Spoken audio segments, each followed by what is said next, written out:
Tonight's the night. What are we gonna do? Or more like one of my favorite movies. What is we gonna do? What is we gonna do? It's the election night. We are live in action, ready for this election. I mean, y'all ready, right? Y'all ready, right? I don't know. I don't know what's gonna happen here. I don't know what's gonna end up being the end result. Uh, but I do know that this is going to be an interesting night. So it's already working out right now. Actually, let me pull up the site here, um, and we can kind of look at it a few times as we go through the night. Mike and Chris are going to be joining us in a moment, so it's going to be the full crew here.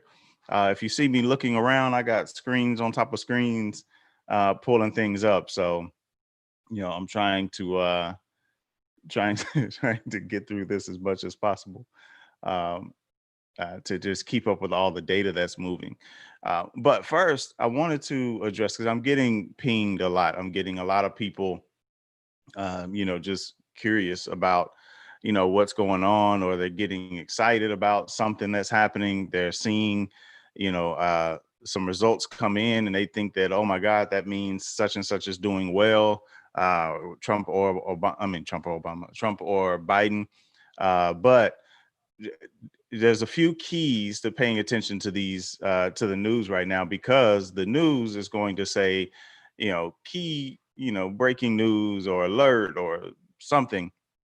And what it's basically going to say is Biden is leading 75% to 10% or whatever, some number, or Trump has the lead in this state. And you think, yay, because your guy's winning. But you see at the bottom and it says 2% reporting. Right. So don't fall into the gap of the emotional roller coaster of seeing 2% reporting and thinking that means anything. Because until you get above 80, 90%, then they're not calling anything. We got Mike on. What's going on, Mike? What's up, brother? My stuff keeps crashing. These Zoom meetings. I saw right when we were getting ready to go live, you said it crashed. I was like, God dang. Every time I try and use this video, so we won't have to see my ugly face tonight. That's just big tech, man. Big tech coming after you. Even though I'm not gonna be sad either way, no matter who wins. Yeah, no doubt. So that's a good segue here, is that we're talking about these results, because I was saying that I keep getting pinged by people scared, nervous, or happy about something, and I'm like, no, chill out. There's not enough data reporting just yet. But yeah, man, like what do you see here in terms of or what's your outlook in general, to expound on what you were just saying, in terms of if Trump wins or if Biden wins? I mean, my gut feeling is that Biden is gonna win tonight. Now, whether Trump accepts that and contests, if that happens, I think that's a likelihood if he does win. And I've been saying for a while, Trump dug his own grave this election if he does lose. He had ample opportunities to make a legitimate case, or what most people would think is a legitimate case, to win again. But he just dug himself in a hole over and over. He couldn't make the kind of arguments that he made in 2016 for whatever reason. Thank you for those updates. Right. On both sides. Absolutely. There's CG just joined. It was a very interesting point about the trying to focus in my camera. That's cool. Go ahead and mute, and that'll keep the camera on Mike while you get it going. Then there's the other side of me that could see Trump squeaking this thing out, and there's a lot of people all over the country right now that are preparing for such a scenario when it comes to getting ready for the liberal tears that are going to flow and the potential violence that may ensue from the left if he ends up winning again. So, honestly, I don't care either way, because we've had this conversation one too many times on this podcast. Nothing is really going to change no matter who wins, Trump or Biden. Your taxes are going to go up. The value of the money that we're using is going to keep going down. Whether it's Biden or Trump, the Fed's going to keep printing trillions of dollars to keep this fake economy and fake system alive for as long as they can. And, when it's all said and done, come January, February, March, not a whole lot's going to change. So I completely agree with you. It's kind of theatrics tonight, to be honest with you. I know a lot of people feel like they have, a vested stake in this election, but I rest assured, whether you voted for Trump or Biden, the end is going to be the same. One just might usher in the end a little quicker than the other, but we're all on the same train going to the same destination. No doubt. CG, we're talking about basically how we see the end of tonight, no matter who wins, both ways. How do you see this going down, Chris?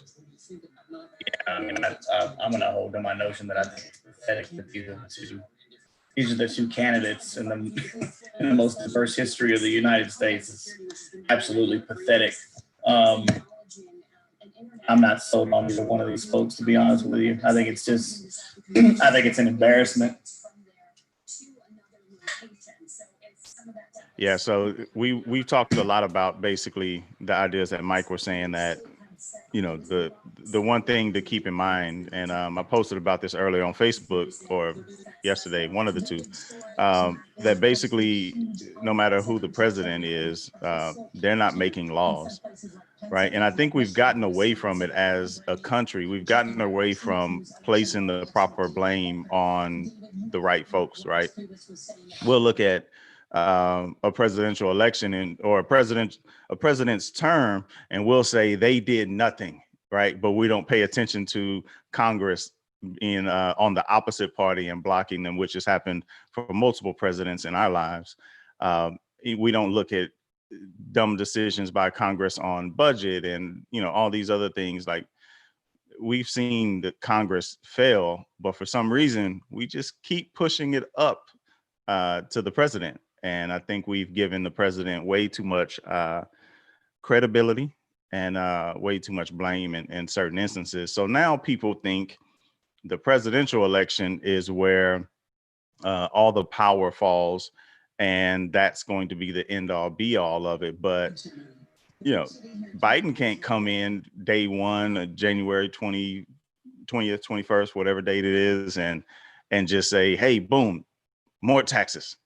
Right? Like, he can't just come in and say, boom, Affordable Care Act is here forever, cemented. You just can't do it. That's why we have the separation of powers. So, ultimately, stay calm, relax. We're going to be all right. The local elections are something that you should pay way more attention to be honest. Right now, what we're looking at, just to give some number updates, we have Biden at 89, Trump at 72 in terms of what they called. But that's very, very close still. It's not a big margin whenever you start looking at how much some of these states are in terms of their available electoral votes. So I love watching CNN for this stuff because their technology is just way better. When I flip to Fox, it's like Fox is stuck in the past or something. It's like they just don't have the cool touch screen that they can go into the counties. And I don't know about this year, but I know in the years past, that's the way it's been. I'm really surprised at North Carolina right now. North Carolina is almost exactly dead even, 49.6 to 49.2. Yeah, looking Is at that, and absolute. that's 88% in too. That's absolutely insane to me. I don't know what the margin was in 2016, but the fact that it's that close is insane. Yeah, Florida is pretty much in the dead heat, but Trump is starting to pull away, which is obviously it's always a battleground state. But that's 29 electoral votes, so that's 51.2% versus 47.8 for Biden, and that's 94% in. So it's very close still, but it's looking like Trump isn't going to end up taking Florida. And if we zoom in here to Florida, part of the problem is Trump is actually doing well in Miami-Dade. He's only down by 7%, which means he made some pretty big inroads. And this is like the area for the Democrats down here. Like the Democrats have to take, these counties, Broward, Palm Beach, and Miami-Dade. They also have to get Orlando, which looks like Biden is going to get that one handily with 95% already in. So the panhandle up here is starting to come in, or it's actually almost all done. And that's normally red anyway. And Tallahassee here is important for Biden as well. But I think part of the problem also down here, not there. Let me see if I can locate it. It's one of these little side areas. Don't know the Florida map all that great, but I think it's St. Petersburg or something like that. But one of those areas, Biden has to win in order to. It might have been this Pinellas. I'm curious at Virginia. It looks like they called Virginia as soon as the polls close, which I think is kind of odd because if I remember correctly, I think in 2016 and 2012. I don't even think Virginia was called till way late in the evening. I know in 2016, I don't even think Virginia was called till like 1 o'clock in the morning, if I'm not mistaken. And I know when Barack Obama ran, I think it was something like 11 o'clock at night. It was late. So the fact that they called Virginia this early, I don't really know what to make of that. Well, that's another thing with this is that they do start calling things early. Some outlets will call things early before other outlets, and so it all depends on who's actually calling it. Everybody wants to be first to call Oh the yeah, winner. absolutely. So I got a question for you too, because just out of curiosity, and this question doesn't mean I don't ask this question to necessarily see if you actually support one over the other, but if you had to pick between Trump and Biden winning, which one would you pick and why? And I'll tell you my answer. So before you guys answer, if I had to pick between Biden and Trump winning, I would pick Biden. I would pick Trump. I would pick Trump. Now I would never vote for either two of those. But if I had to pick who would win out of the two, I would pick Trump, and here's why. If the country elects Trump, then what they're doing is for the second time in a row, they're voting for an anti-establishment candidate. Now, you may not agree with the kind of candidate and the kind of person that Trump is and what he represents, but nonetheless, he's an anti-establishment candidate. And so if this country is going to go in the right direction eventually, somewhere down the line, the country is going to have to keep voting for anti-establishment candidates, because the establishment on both the right and the left is what's gotten us to the point to where we're at right now. Now, if the country decides to vote for Biden, then they're essentially going right back to the establishment that has existed for over 40 years, digging this country into a deep, dark hole. Which is exactly why I thought that it's a damn shame these are the two candidates. It's pathetic. Right.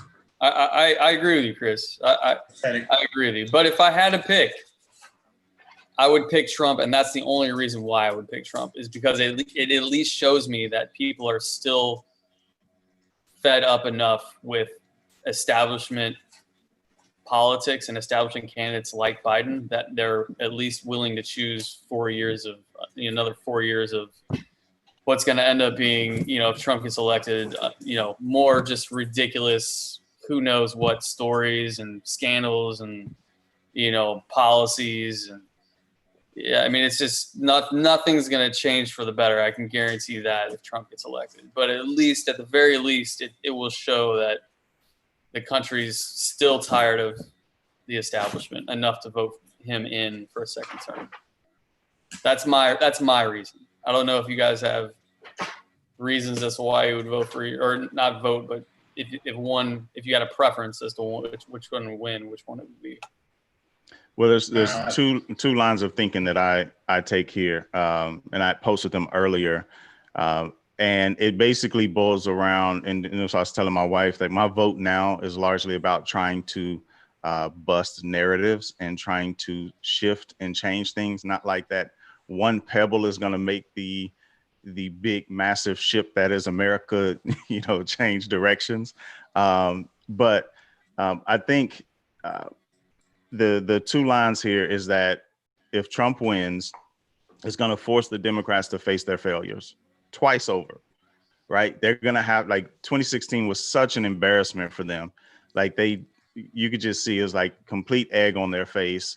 Do you think they're really going to face their failures, though? Because they didn't face it first time. They blamed it on Russia the whole time. Well, no, I mean, they went after the Russia stuff, but I don't think that was really holding on to the election, really. I think the failures that they had was putting up Hillary, right? Like that's the start, right? Is that the super delegates put up Hillary, right?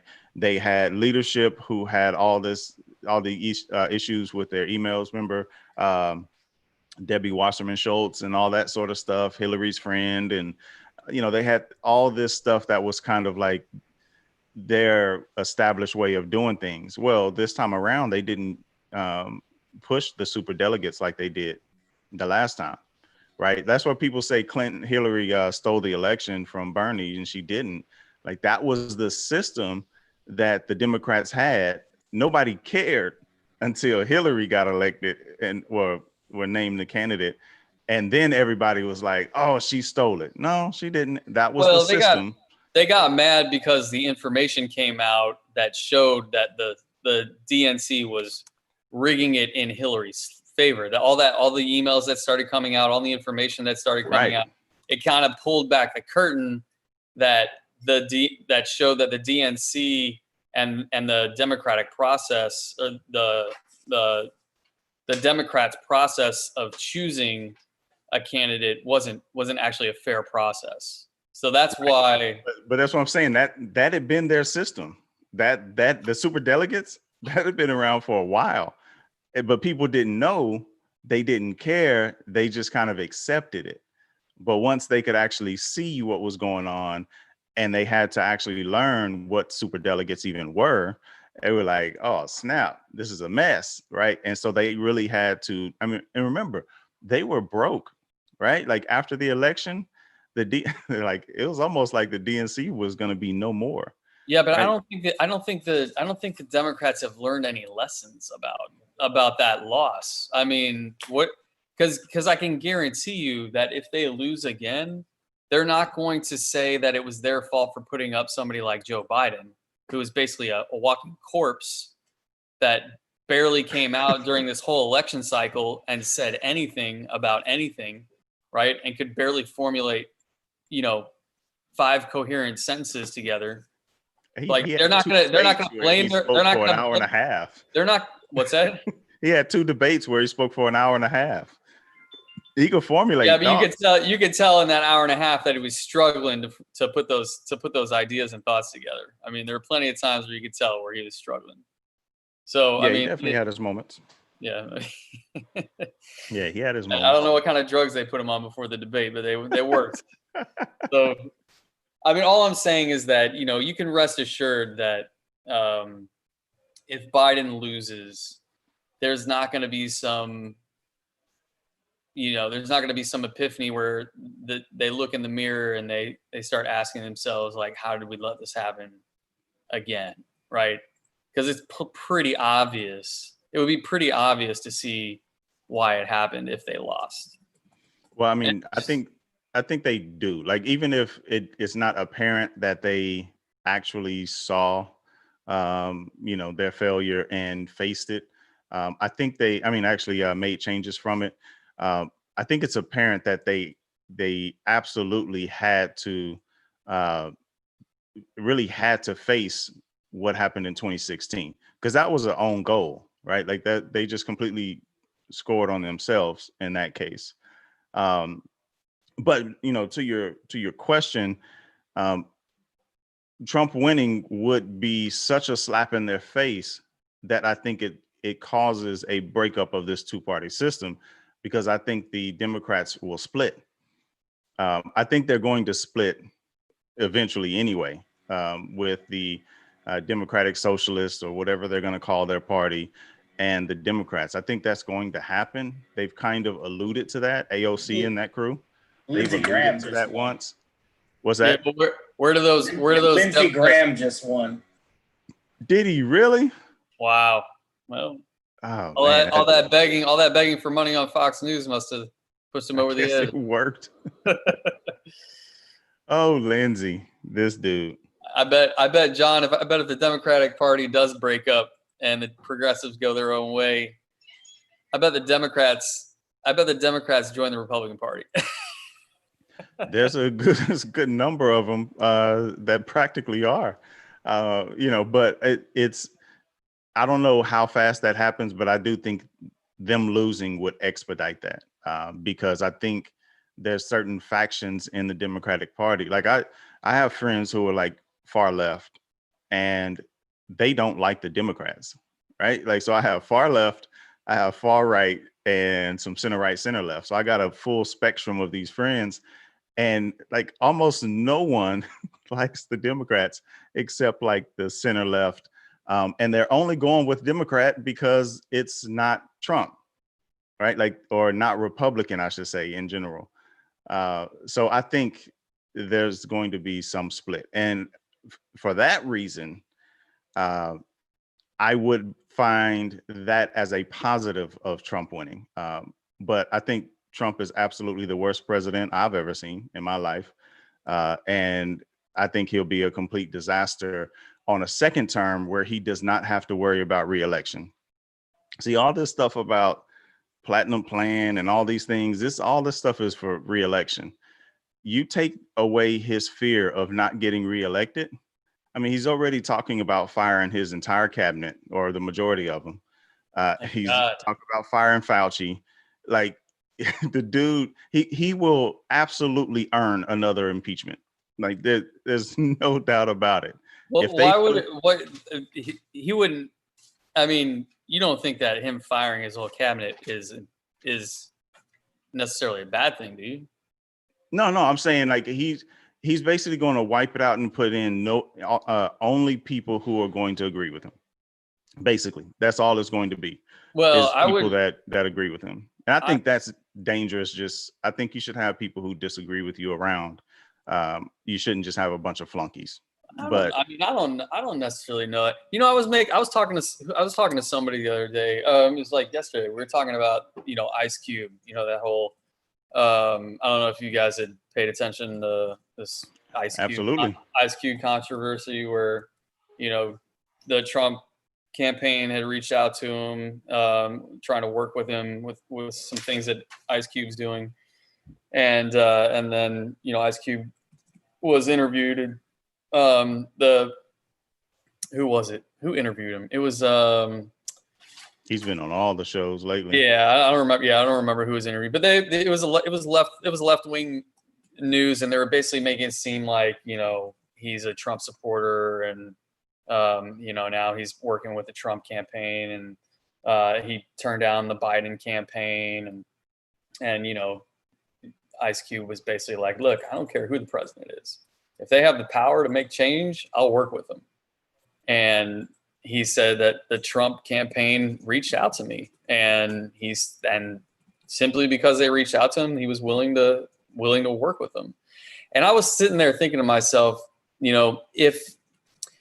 because the people that I was talking to, we were having a conversation about, some of the issues that, the African American community deals with, just internally as a community, when it comes to, some cultural things, gangster rap, and just the way that, just the way that certain things are idolized to a certain degree. And I was saying, Ice Cube is one of those guys that has the ability to help direct the African American community in a better direction when it comes to the mentality that, the personal responsibility mentality, and, not blaming society for all of your, all the things that you struggle with. And I was like, look, if Donald Trump is smart enough to identify that somebody like Ice Cube is a person who wields that kind of influence and power to make positive change within the African American community, because I think he is that kind of person. If Donald Trump is smart enough to understand that, then maybe he's got some smart people around him, because that's not something. If he would have wanted to do something like that, he would have reached out to somebody like Magic Johnson, not Ice Cube. He would have talked to Dr. Claude Anderson or the people that Ice Cube talked to. I don't agree with that. And because Ice Cube grew up in the gangster rap culture, he's like one of the godfathers of the gangster rap culture. Yeah, he helped create it. And he helped create it, right? But we were talking about rap in general. Like, rap in general is just garbage these days. It doesn't have a message like it used to have back when Ice Cube was coming up. And so, now that culture has kind of, in my opinion, has such a negative effect on the Black community that you would need somebody like Ice Cube, who's got that credibility coming from that culture and helping build that culture, to shift it in a different direction. And I don't think as much as I agree with you that Magic Johnson is it would be a very positive influence when it comes to moving the community in a certain direction. I think Ice Cube's got more of he's just got more credibility when it comes to. Ice Cube doesn't even have ties to hip hop anymore. At all. Anymore. But why is that? I mean, I don't know. I would love to know what his thoughts are on just. He went Hollywood. Well, yeah, he went Hollywood, but Dr. Dre, very minimal. The rap game now is completely different because it's no longer done in a physical manner. It's all done over the internet. So, I mean, you've got songs that are made where individuals never even see each other. There's no such thing as clicks anymore. And I mean, if you do, you get, somebody like Griselda Records out of the East who, are using the old tried and true format of, selling crack and cocaine, and they're packaging their stuff like that. And that's how they're selling it. And they're creating a hype, dropping every week like No Limit did. Nobody like Master P exists anymore. Kanye, nobody cares about. Wayne, nobody cares about. You've got Drake, who's Canadian. You've got Kendrick Lamar, who people will listen to. You've got J. Cole, who people will listen to. You've got Big Sean from Detroit, who people will listen to. But in regards to people like Ice Cube, no one cares about them anymore. That's exactly it. So, you would have to reach out to someone that has a bigger presence like a Magic Johnson, who will be able to. I mean, hell, look who they had on stage last night, Lil Pump. Have you ever listened to a Lil Pump song? Did anybody at the Trump rally know who Lil Pump was? Matter of fact, let me say this. Do you know what Lil Pump's most famous tweet is? No. Fuck Donald Trump. That's his most famous tweet. Yeah, that's who Trump brought out last night.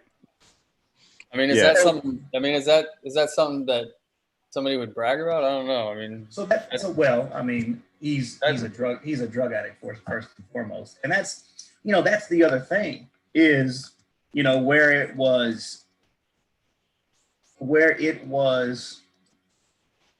rap would carry. I mean, you don't have the Tupacs anymore. You don't have the Biggies anymore. You don't have the Dre's anymore.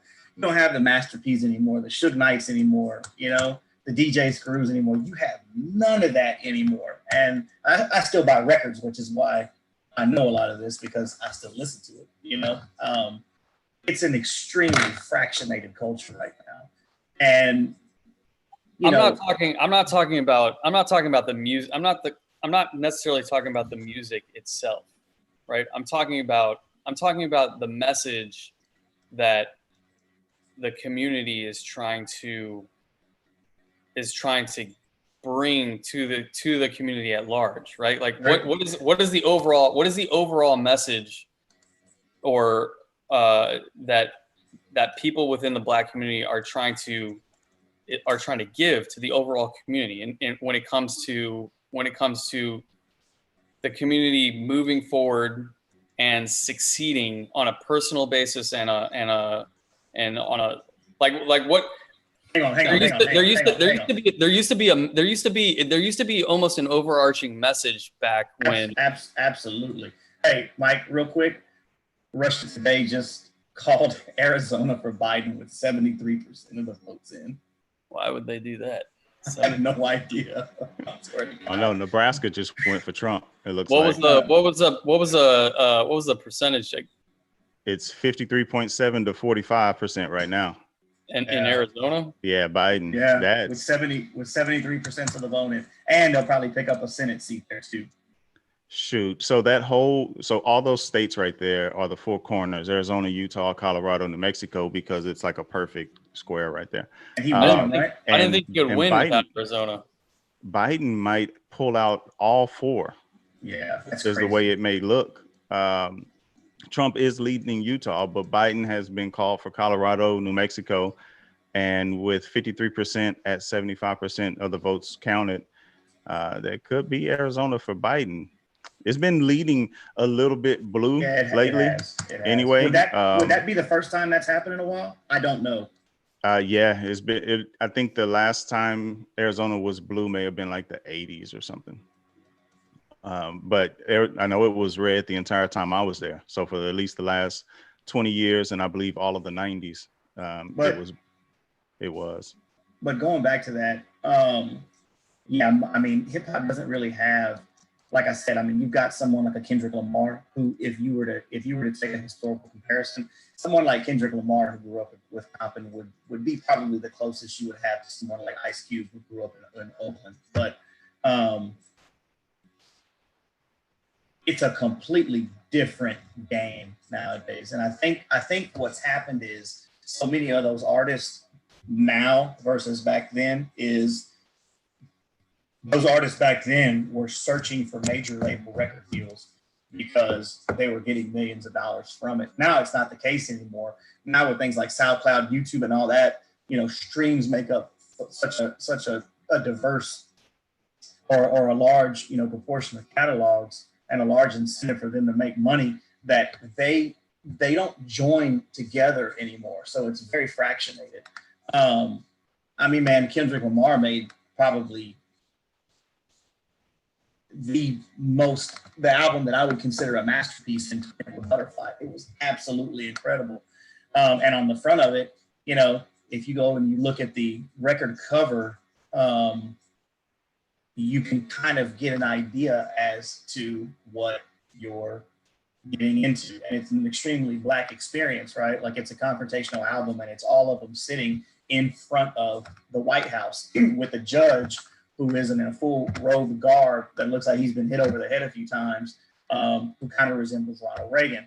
And, all of us know the whole message from, what happened with Reagan in the 80s versus what happened to inner city ghettos. So,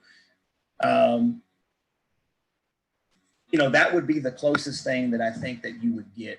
But no one is there that's still, that's truly leading the pack and trying to make that change. I think what's happened now is it's moved back to sports. And that's why you see guys like a Colin Kaepernick, you see guys like a LeBron James, and you see the Naomi Osakas, and you see the soccer players starting to get more involved because there's such a void that's there.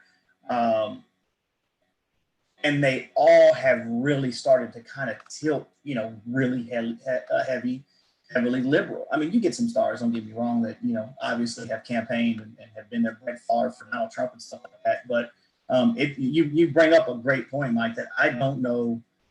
I haven't given any thought to it really until tonight that we've been kind of talking about it. But I don't know that hip hop really has anyone that's truly flying that flag to try to advance that forward. And the reason why I bring it up is because, I think the African American community it has been and is going to continue to really be faced with the reality that nobody's going to come and save them. Mm-hmm. The Democrats are going to come and save them, right? All the things that they've been promised for all these decades from the left, none of that's going to end up coming true. So everybody's going to have to, this applies to, everybody. It doesn't just apply to the African American community. This applies to everybody. But everybody's going to have to come to grips with the idea that, the only person that's going to save you is yourself. And these politicians on both sides of the aisle, and people are going to see it. Like right now, it's just kind of theater. But once we get into January, February, March, and April, you're going to be faced. We're going to be talking about God knows what, and living. It's going to be like Groundhog's Day when it comes to nothing getting done again, right? So the only reason why I was bringing that up is because we need to start identifying who these people are and what the actual messages are that each community and just Americans overall need to gravitate towards, right? Because it's going to get a lot harder in the next year, 1 to 5 years. I mean, us three, we know this. We've been talking about this all year, right? Like everything that we talked about in March is starting to come true now. Second wave coronavirus, the Fed's going to start pumping trillions of dollars into these assets again, coming up soon, trying to bail out the economy. I mean, whoever gets elected, I can't imagine how many trillions of dollars the new stimulus bill is going to be next year whenever they try and pass it. You can project these things in the future fairly easily if you understand how the system works. I mean, that's the only reason why I brought it up, Chris, because I really do think that the community is going to have to really start coming to grips with. Here's another interesting stat right here from the We'll jump Valley. in and answer that after this one, Chris. Go ahead. From the Valley in Starr County, which is the Rio Grande Valley, Joe Biden won 52 to 46. That's kind of shocking, right there. Which one is that? Starr County, basically the Rio Grande Valley. That's interesting. I thought, I see down here, there's a bunch of blue down in the Rio Grande. I did not expect that. I didn't expect that either, especially not after, was that? McAllen, whenever the dude with the chainsaw and the Trump supporter issues that had happened down there. Yeah, absolutely. Figured that whole area was going for Trump. I would have too. I mean, you get literally, from, the pro-life, anti-abortion, heavily pro-Catholic, heavily pro-religion, period. Hunters, gun owners, you get really classic Hispanic men there. And there's no California move-ins to the Rio Grande Valley. It is as brown as you can get. I'm really surprised by that. Well, the flip side of what I was talking about earlier is, people gave the anti-establishment candidate a shot, and he's failed pretty miserably. So I don't know if there's going to be a lot of, Biden could win just because, people gave that anti-establishment candidate a shot. They blew it, and What are you going to do? Just going to go right back to what you know, what you knew. The thing is, Yeah, though, is definitely. I don't even. The thing is that, and I've said this since day one.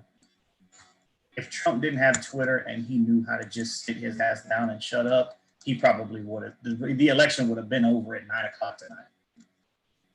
Yeah, that's a large part of it, is he can't keep his foot out of his mouth. I think more so than anything, people have just gotten sick and tired of hearing him. Yep. I mean, all three of tired, us, man. 4 years, dude. Listen, man, all three of us have talked about this, and economically for all three of us, it's been really, really good. Even during the pandemic, it's been really, really good. While millions of folks have gotten laid off, I mean, we have all three fared very well. I think everyone we know has fared very well. How hard do all three of us work? Oh, that's true too. No doubt.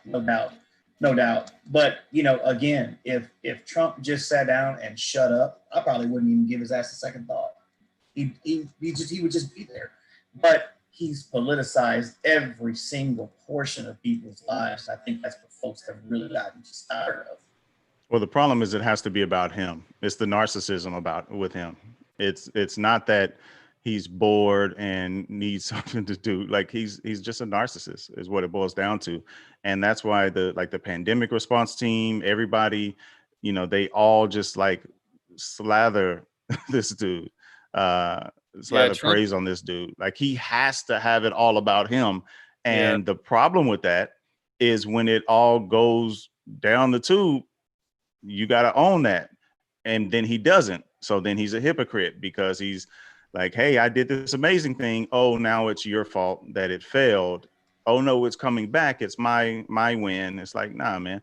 And my biggest, one of my biggest reasons for him not winning is because so many people are, I think 4 more years of this dude basically being treated as, the celebrity president and people fawning over him, I think is going to leave is going to leave a negative impression on the country, especially the youth and the young.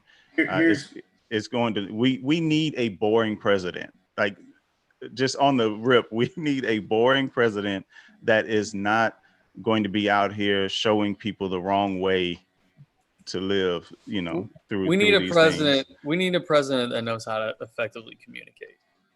Like that would be a good number one. Yes. Yeah. I mean, one of Trump's biggest problems is he doesn't know how to make a legitimate argument without coming across like he's a narcissist.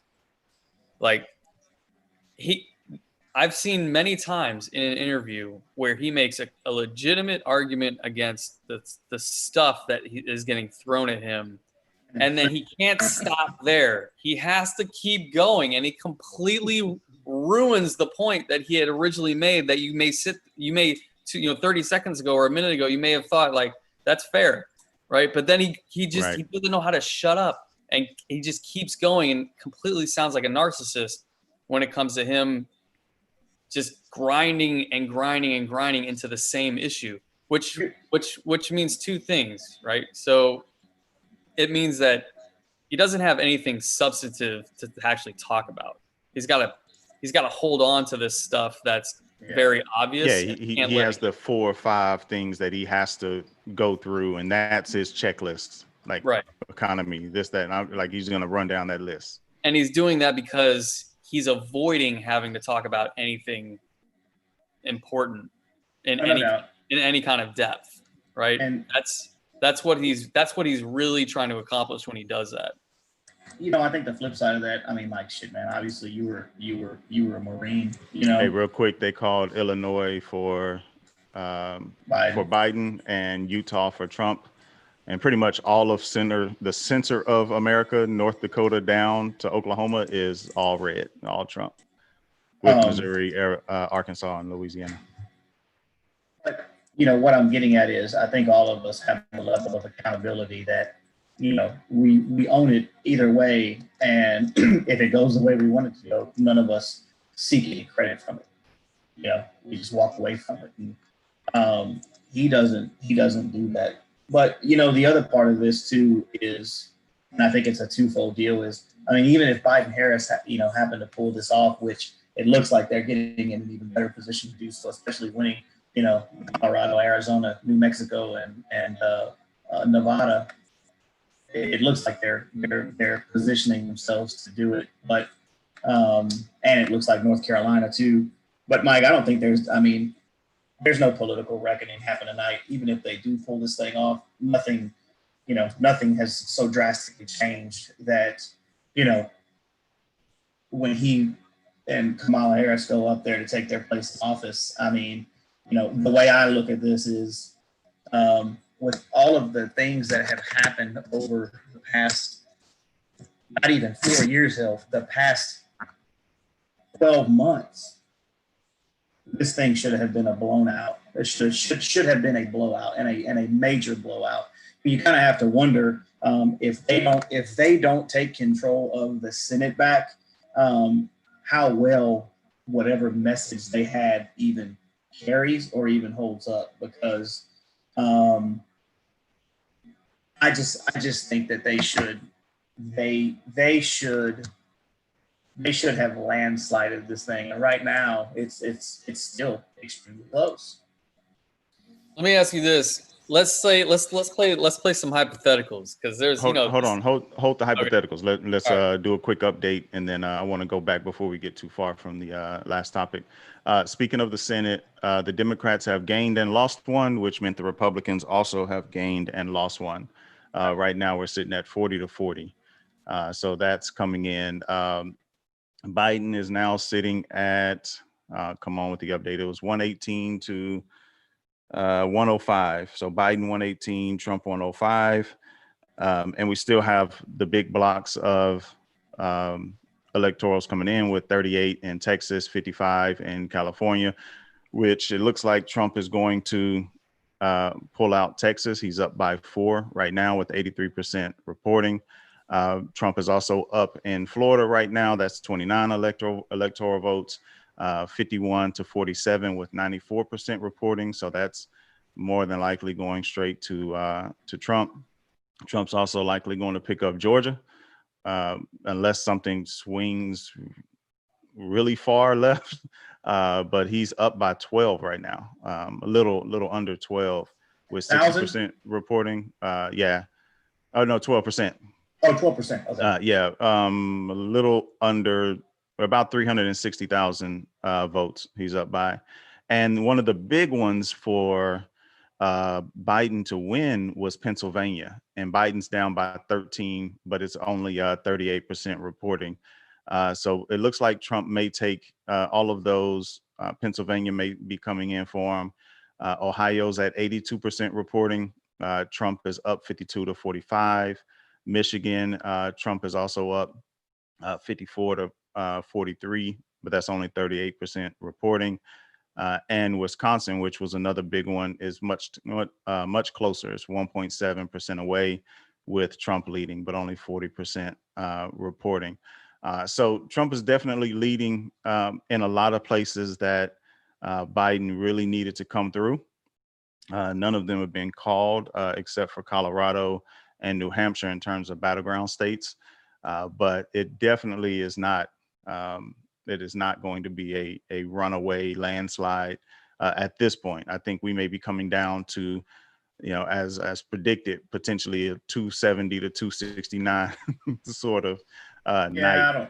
I don't know if it'll be that close, but I think he cleared 220. Yeah, no, I really don't think it'll be that tight, like a point or two away or within 5 or 10 points, but it's looking like it's going to be tight for sure. And we're probably not going to be on when they announce who won, because there's a lot going on. Here's some interesting percentages right here with Hispanic voters. And I think a lot of this had to do with the fact that they probably just hated Hillary Clinton so much that they didn't turn out, or either that or voted Republican. But Florida 2016, Clinton was plus 27, Biden was plus 8 tonight. Georgia 2016, Clinton was plus 40, Biden was plus 25. Ohio, Clinton plus 41, Biden plus 24. Yeah, Biden's not going to hit plus 24 in Ohio. Mm-hmm. He's down 7 right now. with 82% reporting. So yeah, I mean, before things kicked off, I think the last episode or so, I had mentioned that a lot of the enthusiasm that you're seeing with the Trump rallies and things like that, like you can't take that stuff for granted. Like that's it's like a sea of people out there, that you got to take that enthusiasm into account. And I think we're starting to see that enthusiasm show up, at the ballot box. So I wanted to jump back, Mike, because I didn't get a chance to answer your question and directly respond regarding the Black community. And I think it's a bit of a fallacy that people not in the Black community put so much weight on gangster rap being such a big deal in terms of how the Black community sees the world. It's not that big of a thing in that sense. Like, it's not like somebody comes out and they say, hey, I'm gonna do this thing, and everybody's like, oh, you know what, forget paying rent, I'm gonna go out and do this sort of thing, right? There's so many other things that are at play that cause problems, that gangster rap is like way down in terms of being a problem. And furthermore, the white community buys more gangster rap than the Black community. Like, that's just statistically a fact, that we're not the number one consumers of gangster rap. But along those lines, there are things that need to be addressed. And it doesn't come from this idea and thought that, the white man is out to get me, or it's somebody else's fault. That's also a fallacy that people tend to believe, but it's not really there. And we do have a ton of people who are out there in the community that are actually pushing to actually not depend on the government. If you look at a lot of what's been the narrative for, I don't know, maybe the last month or so of the election, people were really like holding the Democrats' feet to the fire. Like, look, man, we're tired of dealing with, we're going to do this for you and that sort of thing. But it also goes to the Republicans, because the Republicans do the same thing with the Black community. That's why Trump came out with the platinum plan, and, Bush, he came out, trying to give us some red meat as well. Like that concept of politicians dangling red meat in front of a community is not abnormal. And it's not just the Democrats.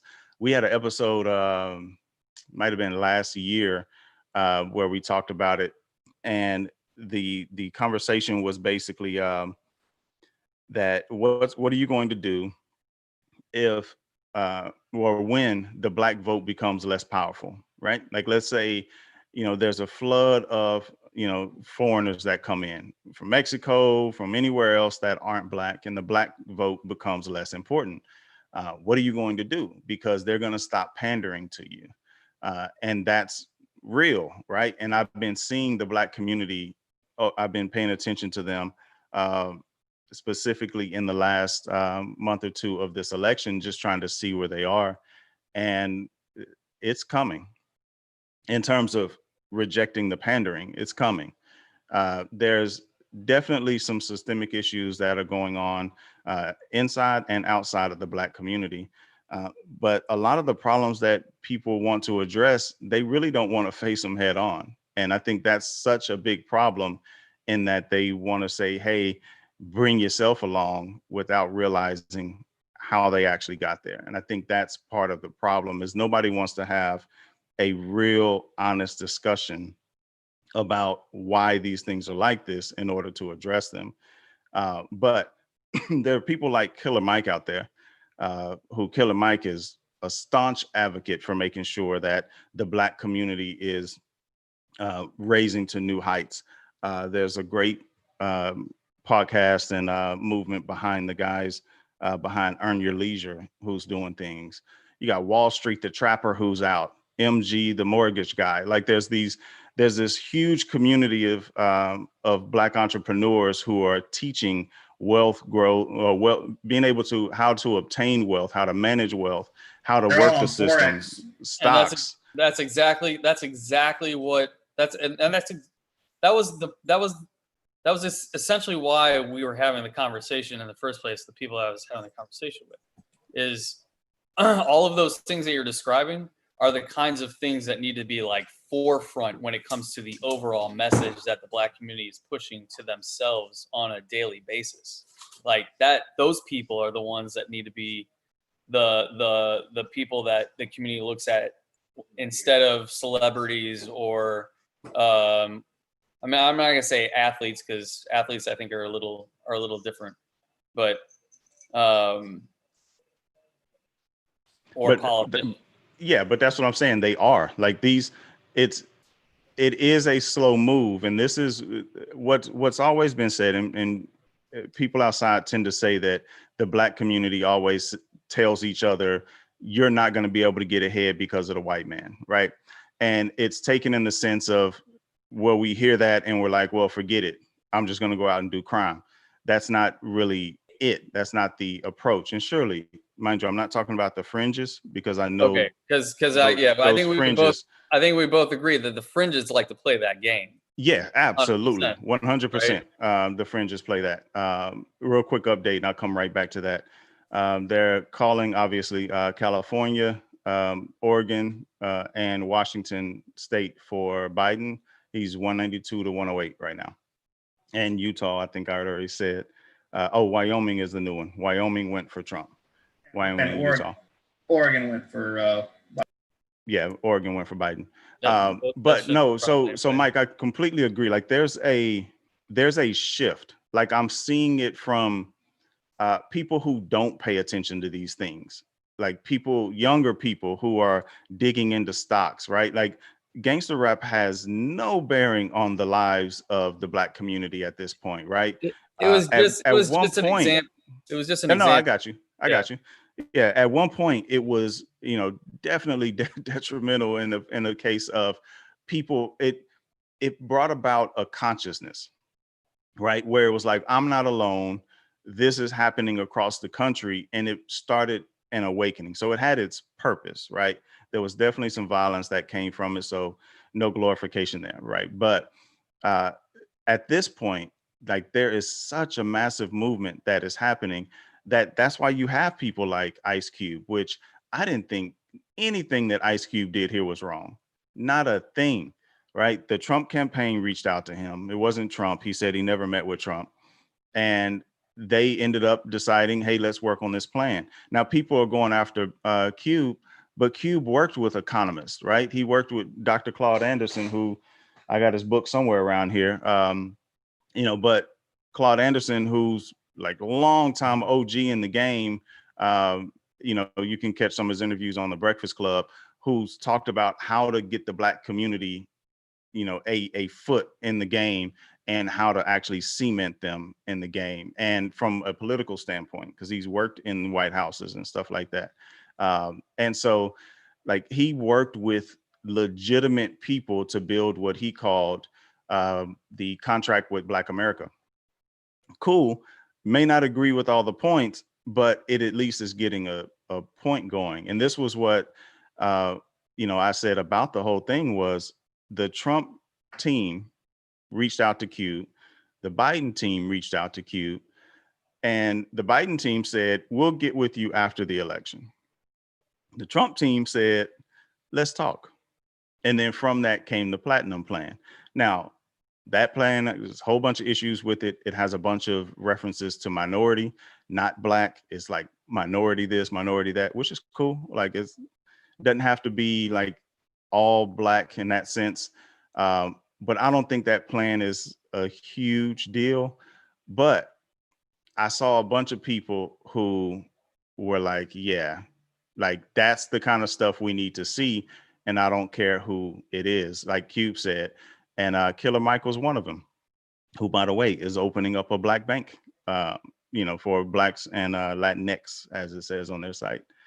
So I think there's definitely a movement to push things forward, but it's not as, I would say, deleterious as it used to be in terms of like internal narratives, because there's so much information out there, going forward. But anyway, you had some scenarios, Mike, you wanted to run through real quick.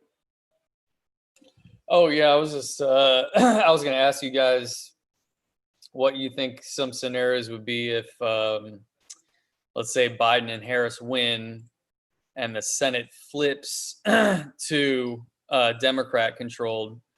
How big do you think that stimulus package would be next year? Give us all the bread, baby. Bro, I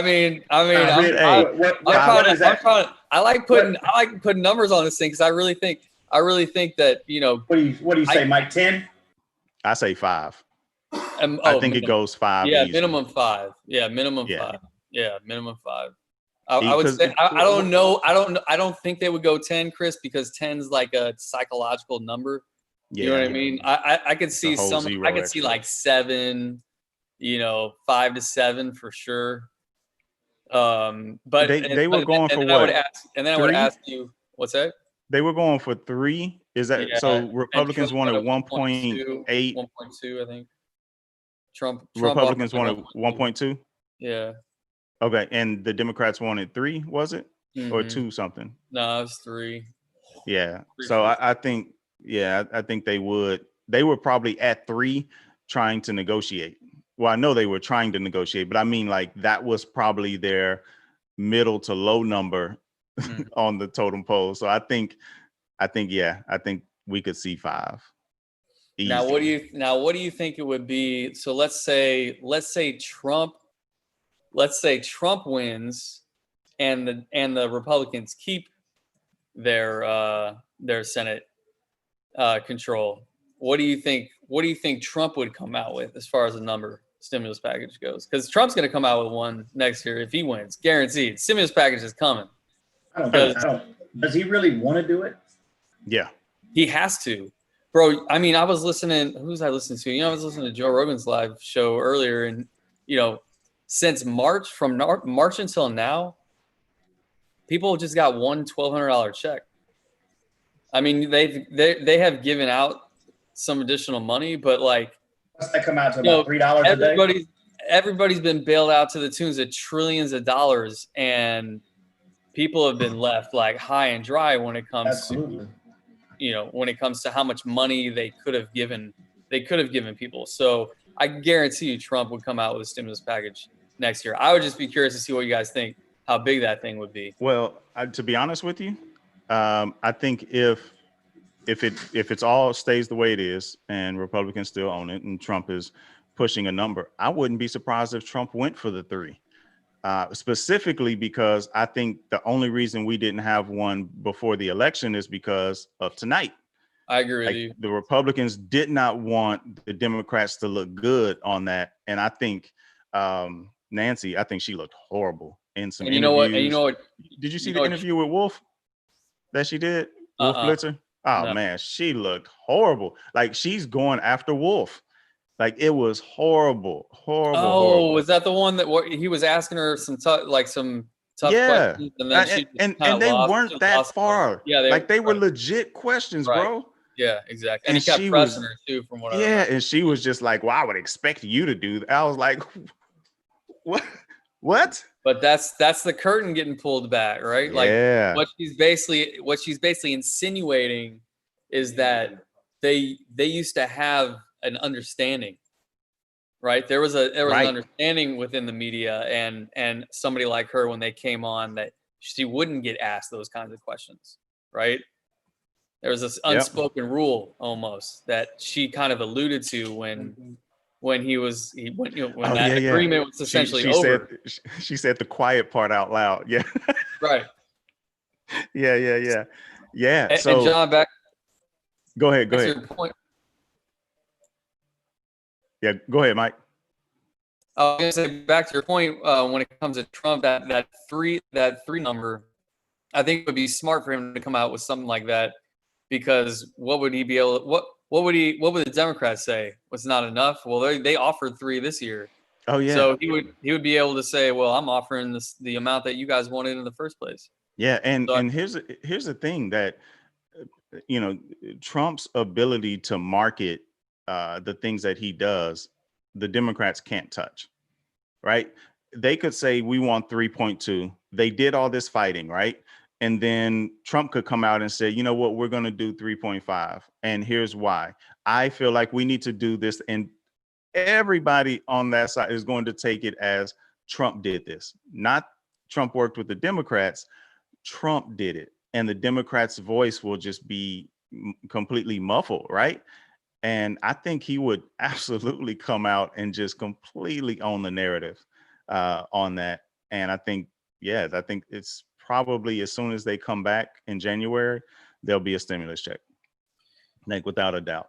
I want to know how Trump deals with coronavirus next year. How he's going to deal with it compared to this year if he wins. Because if he doesn't get a handle on the narrative, the coronavirus narrative, I mean, He doesn't have to.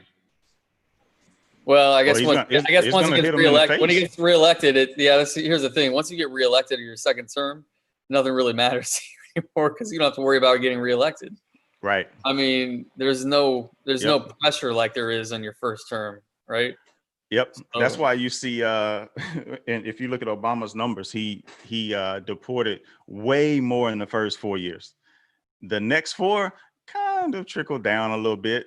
And then you saw in the last 4, he ended up letting out a whole bunch more felons, getting the Fair Sentencing Act and stuff like that going through, things that he would not have been able to get reelected on because of the narrative of him letting out violent criminals and all that. So the second term, he was just like, bump it. This is why I almost think that from a strategic standpoint, it's smarter for the Democrats to let Trump win this time. Absolutely. I mean, it would be the most intelligent political move for you to let Donald Trump own the next 4 years, completely fuck everything up, completely trash the Republican name, and then come in with an actual fucking candidate the following election and just wreck shop. You could wreck shop throughout Congress too, because if Donald Trump gets elected, he's not. I mean, I can't imagine how he's gonna screw things up this next 4 years if he gets reelected. Now, don't get me wrong. There's gonna be some bullshit thrown his way is complete and utter bullshit that he's gonna have to deal with.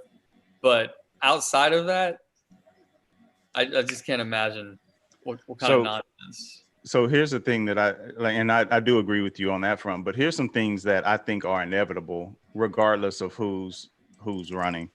The pandemic is going to get worse. We're already seeing it starting to creep back up, right? So we're going to see cases continue to rise, which is going to be problematic, which is going to lead to another shutdown. I think that's coming. It's inevitable. I agree with you, Mike, that from a economic standpoint, we're going to see another crash that's going to come. Those two things alone right there, I would agree with you on that front, because if Biden wins, they're going to blame all that stuff on Biden. It doesn't matter if he's at fault or not. He's going to get blamed just like Trump is getting blamed. Doesn't matter. And it's going to be in 4 years, they're going to be looking at, if Biden wins, re-election, Biden will be what, 82? He's what, 78 right now? Something like that. Mm-hmm. Like, so in 4 years, Biden in a re-election campaign, or maybe Kamala taking over for Biden, however they work that out. Because I think 82 is too old. I can't imagine Biden at 82 running again. I think it's mental acuity that matters at 78. Yeah, definitely. That's completely what it's about. You could, if you're sharp as all get out at 82, great. But I don't think Biden at 82 is going to be quite mentally there. But along those lines, I think in 4 years, everybody will look at these next 4 and they're going to say, man, these were terrible. Started out with a recession, the pandemic was still going on, we had cases go up, all of this sort of stuff. And I think they could end up being a one-term president if they win. Well, and here's a one-termer. And here's the thing, though. Like, I don't blame I don't necessarily blame Trump for all the stuff that's coming down the pipe. Like, I don't blame Trump for COVID. I think the way he responded to it was just terrible. And it doesn't surprise me because I never thought he would be able to effectively manage a global crisis like COVID when he first got elected. So I'm not surprised that he didn't manage the damn thing very well, right? But I don't blame him for that. And I'm not going to blame him for the financial shit show that's going to hit this country probably within the next 4 years. I don't blame him for that either, because that's been building up for decades because of the way the system works and operates just fundamentally. So I'm not going to blame him for that. But I'm also going to be like, there's no way that he's going to effectively manage something like that either. Like, I just don't think he's capable of doing that. That's the thing. No, I completely agree. And that's what I mean. Like, whoever is the president is going to be blamed. I don't care who it is. They're going to get blamed for what's going on, regardless of the actual cause of it. And I think Trump can't help himself. He wants to be the front man for it. Like you say with COVID, like if he would have just sat back and let the experts speak, like he's had to own all this stuff where he's gone out in front and lied to us about it not being bad, telling Woodward that it's really bad, you know, and like now he has to own that stuff. And I think if he could get out of his own way, he could really like get by with a lot of this stuff, you know, to the point of what Chris was saying. I want somebody to come out on national TV and run for the president of the United States and sell me on being and wanting to be the person to oversee the financial collapse of the United States and the restructuring of the global financial system. I want somebody to come out and say, that's what I want to do as president of the United States. And until somebody comes out and does that, I'm not going to believe anything that any of these people tell me, because they either don't understand what's going on right now in the background, or they do, and they're just lying to you. Yeah, no, I think I've been thinking about that a lot in the last week. And I'm like, because I always think like, if I ran, what kind of candidate would I be? And I'll be like, I would never make it out the starting blocks, because I'll be like, look, man, all these presidents are lying to you. When I get in office, I can't do any of the stuff you want me to say. Like, you need to vote Congress in, right? Like, I'm here to tear some stuff up. And it's like, yeah, he's out. Then they would never allow that. There's actually a very effective strategic way to accomplish that. Yeah, like, I think so too. I think with especially with the internet messaging and stuff. Yes, you just need somebody who knows how to have conversations and show these conversations to a lot of people and lead a national conversation on a fairly like frequent manner with a lot of very credible people, and do it in a way where everybody can kind of follow your conversation. Can you imagine a presidential podcast?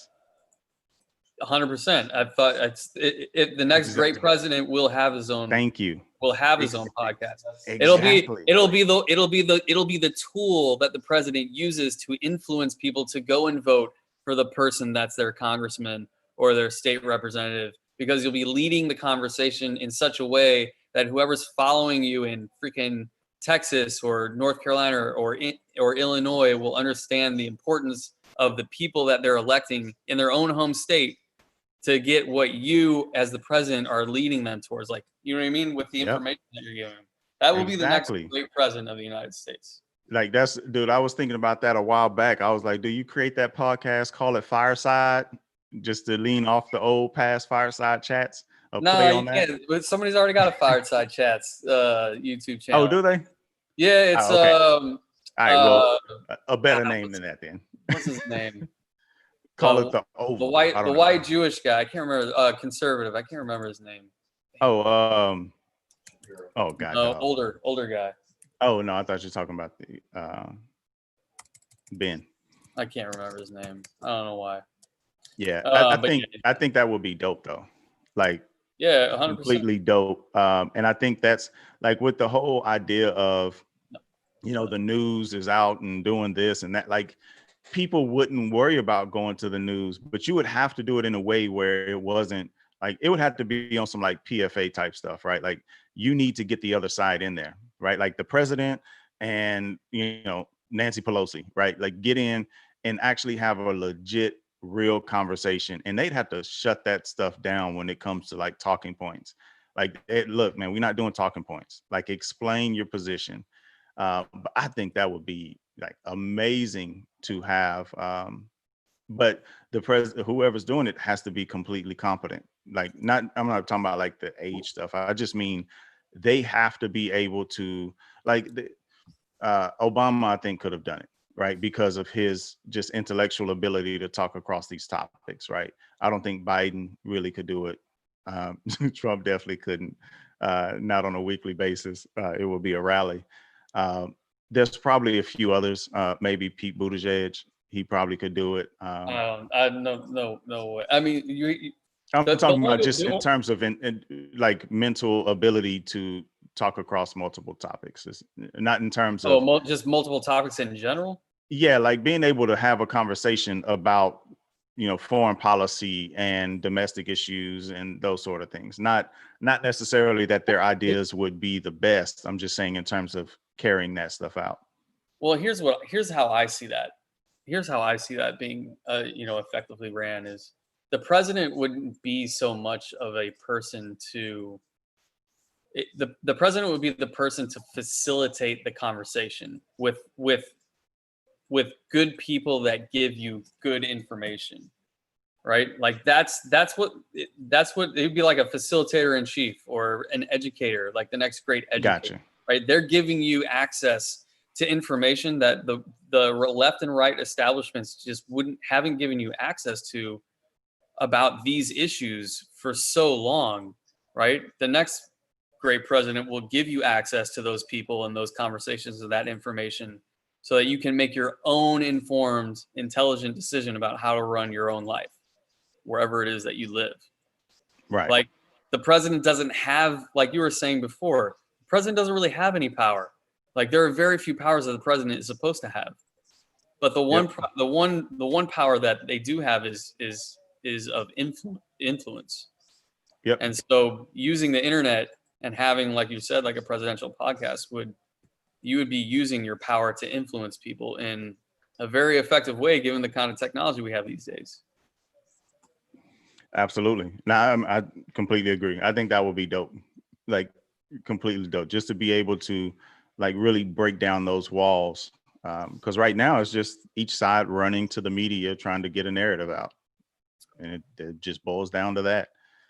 So Joe Rogan would be a great president if he didn't have to make any presidential decisions. I'm pretty sure that he would agree with me too. Yeah, I can probably see that. so. He would probably say the same thing. But some people are just very good communicators, right? They know how to have a conversation and drive a conversation in such a way that really great information comes out just organically, right? Yep. And Man, I completely people agree. like Patrick Bet-David and Joe Rogan and some of these big, these guys that know how to have conversations about anything with essentially anyone. That's the kind of character that you need in the kind of president that you're talking about, that would use something like a podcast to communicate with. Like they need that kind of character aspect or character quality. No, I agree, man. I think Well, yeah, I think that would be pretty dope to experience. I have a hypothetical for you guys. So let's say Trump loses tonight. What does he do next? Raise hell. I don't know. He might be sighing. He might have a sigh of relief. I mean, he's like, look, I've been putting off this financial collapse for 4 years. I don't want to do it for another 4 years. Give it to Joe. I don't know. I mean, I think he's going to contest it. I don't see Trump being the kind of person that just refuses to leave, like they're making it out to be. I don't think that's. Yeah, I think that's a lot of bluster. I think this is I noticed this early on, and the media seems to have never caught on. Trump throws out a ton of red meat because he knows it's going to own the media cycle. He just knows it. And I'm sure he's sitting back laughing. Like the tell-all book that he will probably eventually write and just say, if he loses, I could imagine him writing something and being like, F it, here's what really happened, right? Like, I'm gonna own this whole thing, and this is what I was doing. But he's been dangling the media for so long that I think when they ask him the question, he wouldn't just say it. Like, he wouldn't say, I'm not going to concede. He would just kind of maneuver around it, right? Maneuver in and out of the question, never really answering, never giving a yes or no, but enough to make you think, oh, he may not. And now we've had months of coverage of them talking about him not conceding defeat and staying in office and all this. And nah, man, he ain't about that life. Like he ain't about to be up here like trying to stay in office. That's not what it's gonna be. So I think that's a good conversation to talk about, like the next few months. But what if he loses after January 20th or whatever? What does he do? Like, what's his next venture? Oh, after being president? Yeah. I won't care. I won't give two shits what that guy does after he leaves office and goes and does whatever he wants.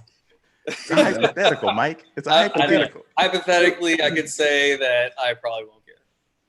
He'll continue to fundraise off of the people that have backed him so wholeheartedly, and he'll probably make a bunch of money off of it too. Yeah, I heard somebody. He's not going to stop. He's back. not going to stop. He's not going to stop. He's not going to stop campaigning. He's just not going to disappear and not be in the public eye. He's going to be out there. You can believe that. I mean, he's going to be a former president of the United States. I mean, he's going to have there's going to be a certain permanent visibility to you simply because you were president. You know what I mean? So he's think about the money. Like Barack Obama stayed completely out of the limelight for 3 years. Like no one knew what he was doing. Well, maybe he, and you know what? Maybe that says a lot about his presidency. You know what? Because if your presidency was so awesome and you rock things so well, you wouldn't have stayed hidden all those years. You'd have been out there, flaunting your success and flaunting the things that you did. That's tradition, though. Bush did the same thing. I mean, they do that. They go away for a while, and so did Clinton. Yeah, I know, but what I'm saying is they usually go away for a while because the reason why they lost and their party lost and the new guy won is because your shit wasn't all that great. That's why they go into hiding traditionally for a fucking couple of years, so that people forget about them because they didn't get elected again for a reason, or the people that came after them didn't get elected for a reason. AOC won again. Oh, I didn't even realize she was running. She's been stumping so hard to get Biden elected. I didn't even realize she was in a race. I think she coasted to it, I think. I don't think hers was even remotely close. Yeah, I saw Booker won. MJ Hagar had to bend the knee. She lost to Cornyn here in Texas by 9. Was 84% in, but still they called it for Cornyn already. Yeah. So that's interesting. So yeah, the Senate. So quick update: Senate is still at 42-42. No new changes there. A lot of the incumbents look like they're pulling it out. Ben Sass, he pulled his out as well. Hickenlooper, which is just a fun name to say, out of Colorado, actually beat the incumbent Gardner. So that's one of the seats that they picked up in the flip. And then Alabama, head football coach, Tuberville, pulled out the victory over Jones, 62-37. So That's a what landslide. what two states does Trump have to win at this point? Michigan and Pennsylvania and Wisconsin.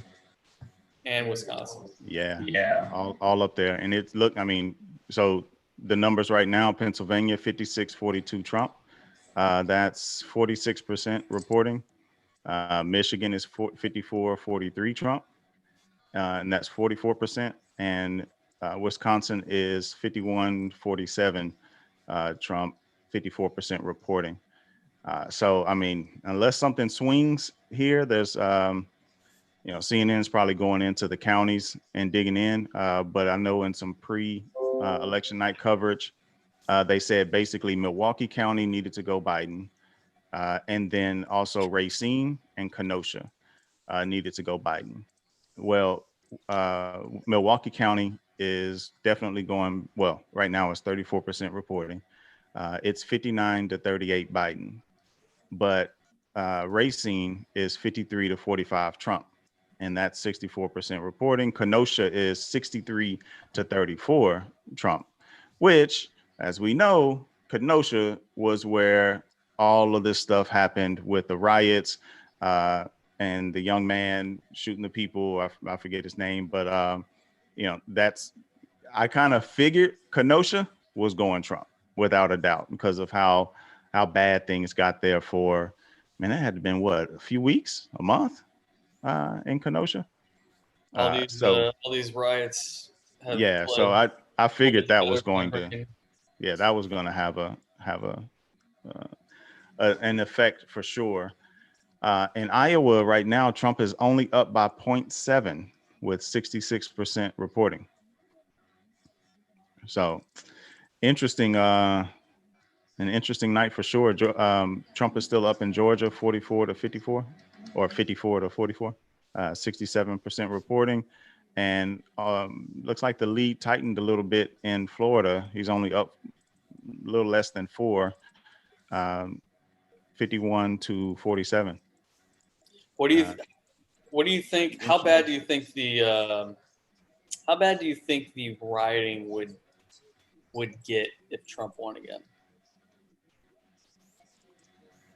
I'm really curious I'm really curious as to what the severity of the rioting would be if Trump won again tonight, if they called it in certain areas. I don't think we're gonna know tonight. It's probably gonna be tomorrow from the looks of it. Yeah, but either way, We got whether some it's live tonight or chatting tomorrow, going on YouTube real quick. I wasn't watching it, but we said when so this is Andre says when he's out of office, the lawsuits are going to ramp up. And I think that's completely true. Like we saw Deutsche Bank, they're actually trying to sever ties with them now. I think the lawsuits definitely are going to increase when Trump leaves. Then he said his next adventure is jail. I mean, I could see the bank. I could see the banking. I could see the banking systems that have underwrote Trump's freaking empire that he's been riding on all this time. I could see them pulling chalks on him if he loses. Even if he wins, though, do you think the pool? I don't think there's too much mutual interest if he wins for them to do that to him. And red tape. Like when he's president, like taking him to court and winning. Right. Like you got the entire U.S. government. Because here's what would happen if you tried to do that to a sitting president. They would kill you because those banking institutions are so corrupt and so shady and have so much shit skeletons hiding in their closet that if you were the president and you wanted to try something like that, they'd just put the spotlight on you in ways that you would have never wanted the attention.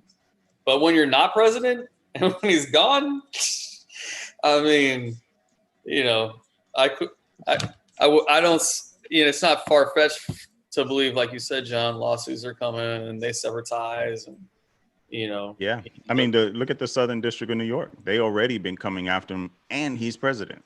So imagine when he's not, Wisconsin said they're more years of that's freedom. New York, Southern District of New York, though. Wisconsin said they're True. not announcing a winner tonight. Michigan said they may need until Friday.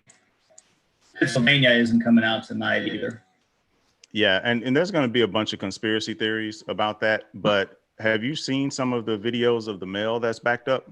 Yeah. Like when you turn off sorting machines and stuff like that, that stuff had an impact, man. Like that. That's why the judge came out today and ordered the USPS to process these ballots faster to get them out. So Hey, I got a question for you guys, and maybe you guys know the answer because I was talking about this earlier when it comes to voter fraud, because I just don't know the answer to this question.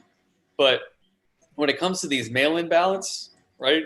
A lot of people voted by mail-in ballot this time, right? How does the system know when you send in your mail-in ballot and you decide to go and vote in person the following day? It's a provisional ballot. So if you vote in person, the ballot that you mailed in ends up getting removed. Basically, they check it before you go. I mean, before they enter it into the system. Essentially, one vote, one person. So there's no way for somebody to mail in a ballot right now and then the next day go in-person voting and the mail-in ballot hasn't been accounted for yet. They can, yeah. Yeah, but whenever the mail-in gets there, they sort it, and when it gets into the system, it doesn't count twice. But the problem is, though, what's those guys? I think they're called the good guys on Twitter or something like that. They troll Republicans, basically, and they're hilarious. But they actually were talking to somebody, and this lady was saying that she voted for Trump twice. She said she just walked into 2 polling places and voted. And I'm like, I don't necessarily believe that, because they check your ID there, and if it's not your polling place, you got to go somewhere else. Right. So I don't really know, but the numbers on voter fraud is very low anyway, whether it's mail-in or otherwise. It's really low, like because they pretty much catch the majority of it, and it's nothing like suppression by any means. Suppression is a much larger numbers game than voter fraud is. But yeah, I think. Yeah, I mean, I just didn't know the answer to it. I mean, I think Yeah. when it comes to voter fraud, it's if there is an actual problem with voter fraud, it's probably on the technological side when it comes to how it things looks are like counted. it looks like 300,000 ballots can't be traced right now.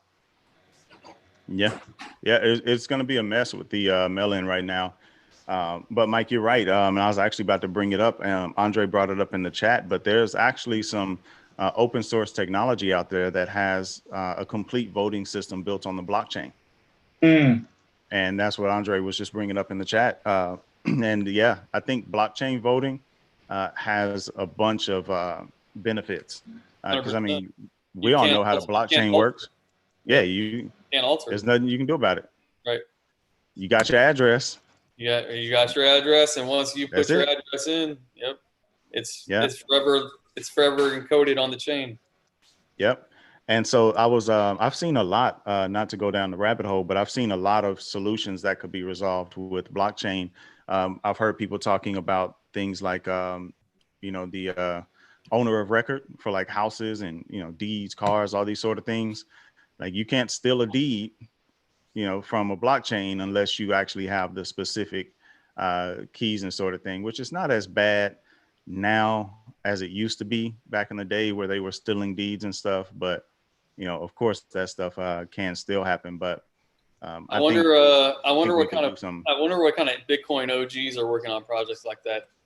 Because that's going to be, I mean, essentially what you're talking about is that's something that can only happen when it comes to the entire way that the political ecosystem works. Like you're talking about a brand new way of voting, which means that using a brand new technology, which means that something had to have happened so profound for people to even consider using or moving to something like that. Like within culture, something profound would have had to happen, right? You're not just gonna fucking roll that out, right? There's no way. And there's also like, I think we're probably decades away, multiple decades away from something like that, because we have to, not in a callous way, but we have to get to the point where the majority of the population is technologically advanced enough to deal with something like that, or the technology has to be simple enough to be able to handle it. And I think it's still a lot of people who aren't technologically savvy enough to deal with something like that, that it would be a nightmare. And so they still have to do the paper stuff. So they'd have to roll it out in a way to make it work. I don't think it's going to take that long. Look, I mean, look, I know that I've seen plenty of people because I travel for work all the time, all over the place. I've seen plenty of people who know how to operate an iPhone. So Oh, if yeah. you know how to operate an iPhone, you can get information to you in order to show you how to do something, right? Like No, I agree. that. Like I just I think think. they have to roll it out though. They can't just be like 2024 blockchain voting, right? They're gonna Oh have to, yeah. Well, yeah. There's going to be an educational process for sure. yeah. Yeah. But I think it would be dope. Yeah, Andre in the chat, he said seniors who don't have computers, or people who don't have access to technology as well. So that then becomes a disenfranchisement issue as well, of those people who can't afford it now can't vote. So I think you end up still having a little bit of a mixed bag there. But I think to be honest, I think the establishment would fight against that so hard, because can you imagine the voter turnout if you could very easily vote, not have to go stand in line for an hour, 2 hours like some people have, but just wake up and decide I can vote today. Let I me didn't vote. realize that. I didn't realize that this was the first time that Arizona had went for a Democrat since 1996. Was it 90? Okay, I was actually thinking 80 earlier.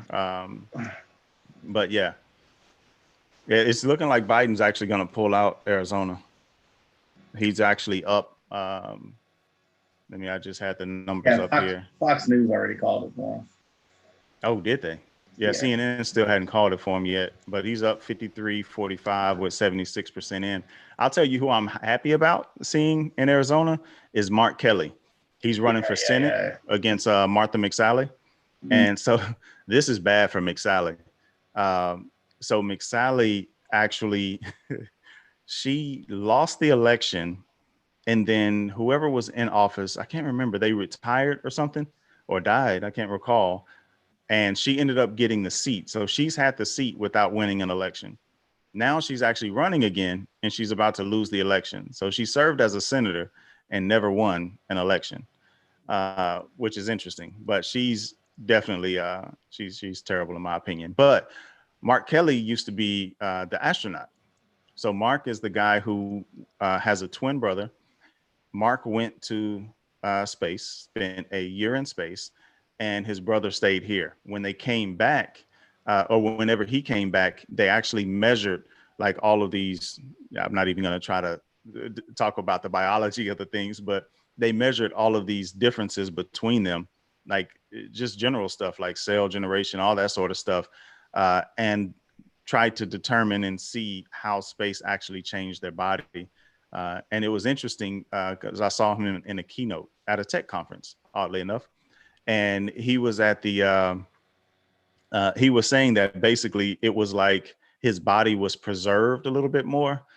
So now he jokes with his brother that he's the younger brother because of the space travel for the year. But anyway, he also is married to Gabby Gifford. Remember her? She was the one who got shot in the head in Tucson, Mm-hmm. uh, maybe 10 years ago or so, something like that. And so, yeah, so McSally ran a terrible campaign because she actually called them out and went after them. And Mark was like, yeah, we actually do support that because my wife was shot in the head. And the audience just kind of, went dead. Like, yeah, she kind of stepped into that one. But yeah, she's a terrible candidate in my opinion. So I'm really excited about seeing that one happen. Uh, the Here's some ballot measures that's been going on through the country. Hey, before you do that, Arizona actually put a ballot measure to legalize marijuana, and they did. That's what I'm saying. That's why I'm going to. New Jersey did as well. That's the specific reason I'm going to it, is because of that. Arizona Prop 207, legal weed, yes, 59%, no, 40%. So that's interesting for Arizona. Now retroactively dismiss all those petty cases. Yeah, that's the next phase. I definitely want to see that. So here are the other ones. Alaska has a measure, has no reporting yet, but it's ranked choice voting. No numbers on that yet. And then California Prop 22 is app-based drivers as contractors, and that's a yes 57%, no 42%. And I think, let me actually read this one. This measure would classify ride-hail and delivery drivers as independent contractors. Under a recent California law, these drivers are likely to be considered employees and entitled to more protection. Okay, so this is the Uber fight. This is the fight that Uber, Lyft, and those guys were having. So it looks like that's not going to go through. Well, it is going to go through, but it's going to block what California was trying to do before. Colorado Prop 115 was banning abortion after 22 weeks. That's a no. That one is basically, it was a ban except when the abortion is required to save the life of the mother. And so that's a 59-40. Louisiana, no constitutional right to abortion. That's a yes with 78% reporting, 64% to 35. Mississippi's getting a new state flag. I didn't even know it was an issue because I didn't know what their state flag looked like until about a month ago. So they're about to get a new state flag in a landslide. It's 68% to 31. And then we have Montana. Whoa. What does the new flag look like? I don't think throw some information out like that and just like move on. Let's see what this thing looks like. I don't know if they actually have it. Let me see if I can actually find it. I know that I saw some potential drawings of what it may look like, but let me actually pull it up real quick. I mean, it's Mississippi. My imagination is running away with itself right now. Yeah, so let me see if they have basically the current flag. Oh yeah, here's a proposal. The current flag is basically the Confederate stars and bars thing. And so I didn't even realize that was still part of the state flag, but here's the proposed one. Let's pull that up real quick. And it looked like that when I first heard that this was happening, I was like, oh yeah, that's not gonna go through. But yep, it looks like it's going through. That's ugly as hell. Yeah. I mean, nobody knows what the flag is anyway. I mean, I think it's the local flag, thing. the one flag of any state that I think is fairly is recognized by most people in the United States is probably the Texas flag. But of course. And the California one, you know what I mean, with the bear. But that's about it. I mean, nobody's going to care about the state flag. Yep. Completely agree with you there. Let's see. I'm trying to get this to actually close down. It doesn't want to, but okay. But yeah, it's basically basically had like the Confederate symbolism in the old one. So that's why they were removing that. So Montana and New Jersey and South Dakota all will have legal marijuana on the ballot. New Jersey is a yes. South Dakota is 52 to 47 right now. It's 67% in as a yes so far. And Montana hasn't reported yet, which is interesting. And so Montana, actually all of them say 21 and over for legal weed. And then South Dakota is putting a 15% sales tax on marijuana. This is brilliant. Oregon has become the first state to decriminalize drug possession as a whole. What? So you can no longer be criminally charged for possessing small amounts of any illegal drug, including heroin, small? probably a personal usage. I would say, mean, well, let's personal look at usage. What if you're buying in bulk and you get a key? it here. That's not personal usage. But I would say if someone gets, I like the way you phrase that though. Buy in bulk. It's a very Costco way of thinking about it. Yeah. Yeah, like, hey, I'm just stocking up for the year, man. It's a pandemic. this is incredible, right? Some people stock up on deer meat, other people stock up on that. You know. So this doesn't say the exact amount. It just says possessing small amounts, but basically they're just giving people $100 fine now.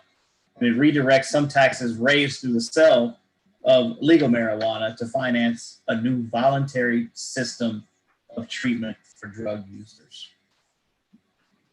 And make that national. Well, What is that? That sounds like the right idea. The problem is that the sale of legal weed goes to fund rehabilitation. Is that what you said? That is correct. What's the argument against that? It looks like South Dakota just went yes on medical marijuana. So you can get a registration card in South Dakota. And the last ballot, just to get it out, is establishing independent redistricting commission in Virginia, which is basically gerrymandering, which is a whole nother episode in and of itself. But that's interesting. So I don't see that measure listed, Chris. Was that something else that they're doing? I'm listening to you right now. I'll post it in the chat. Hang on real quick. All right. Yeah, I think that's a great idea, without a doubt. Something that we need to address as a whole for sure. Looks like the race in Arizona is tightened a little bit, 8% for Biden, 53 to 45, 75% reporting.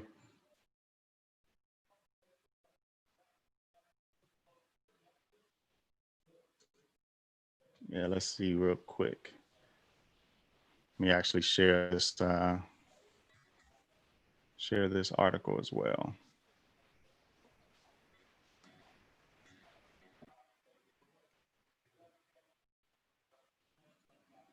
All right, it says Oregon becomes first U.S. state to decriminalize possession. This just came out too.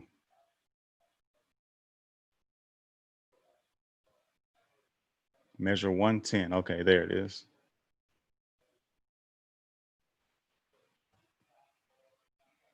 Man, that's sweet.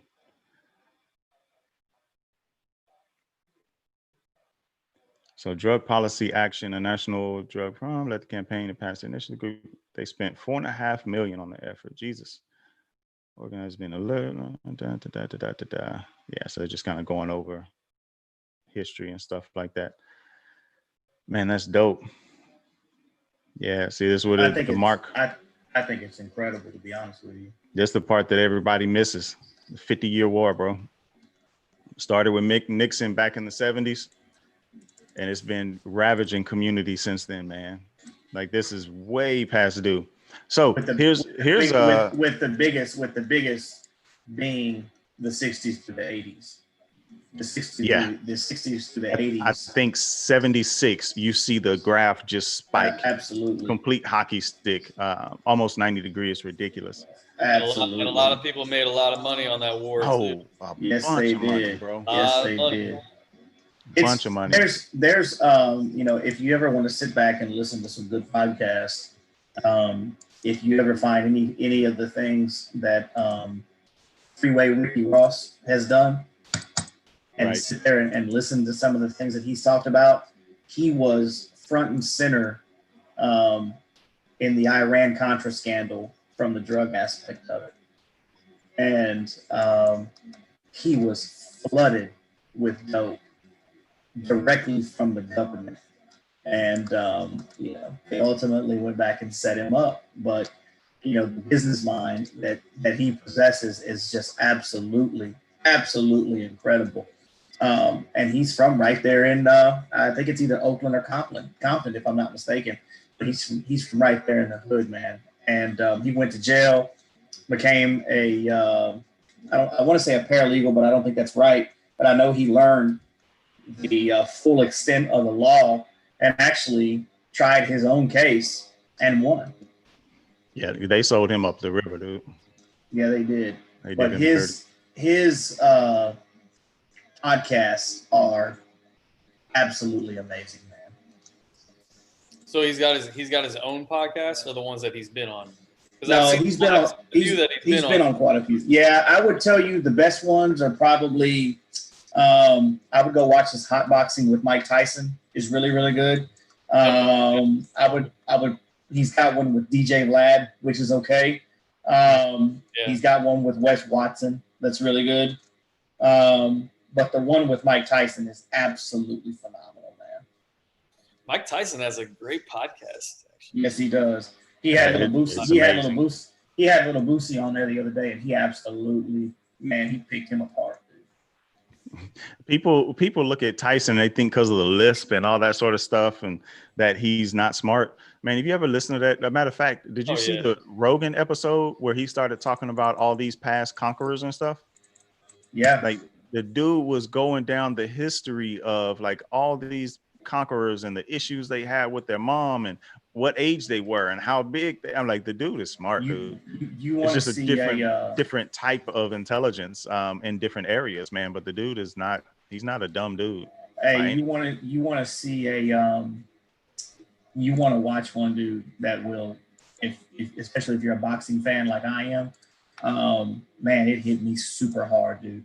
Watch the episode with him and Sugar Ray Leonard on Hot Boxing with Mike Tyson. It is, man, dog. Who was that with? Sugar Ray Leonard. Oh, yeah. No, I watched that one. Man, I watched that one. That one was dope. That's on my list. That's on my list for tomorrow when I'm working. Hey, it is like 15 minutes in, bro, and it like tears start flowing.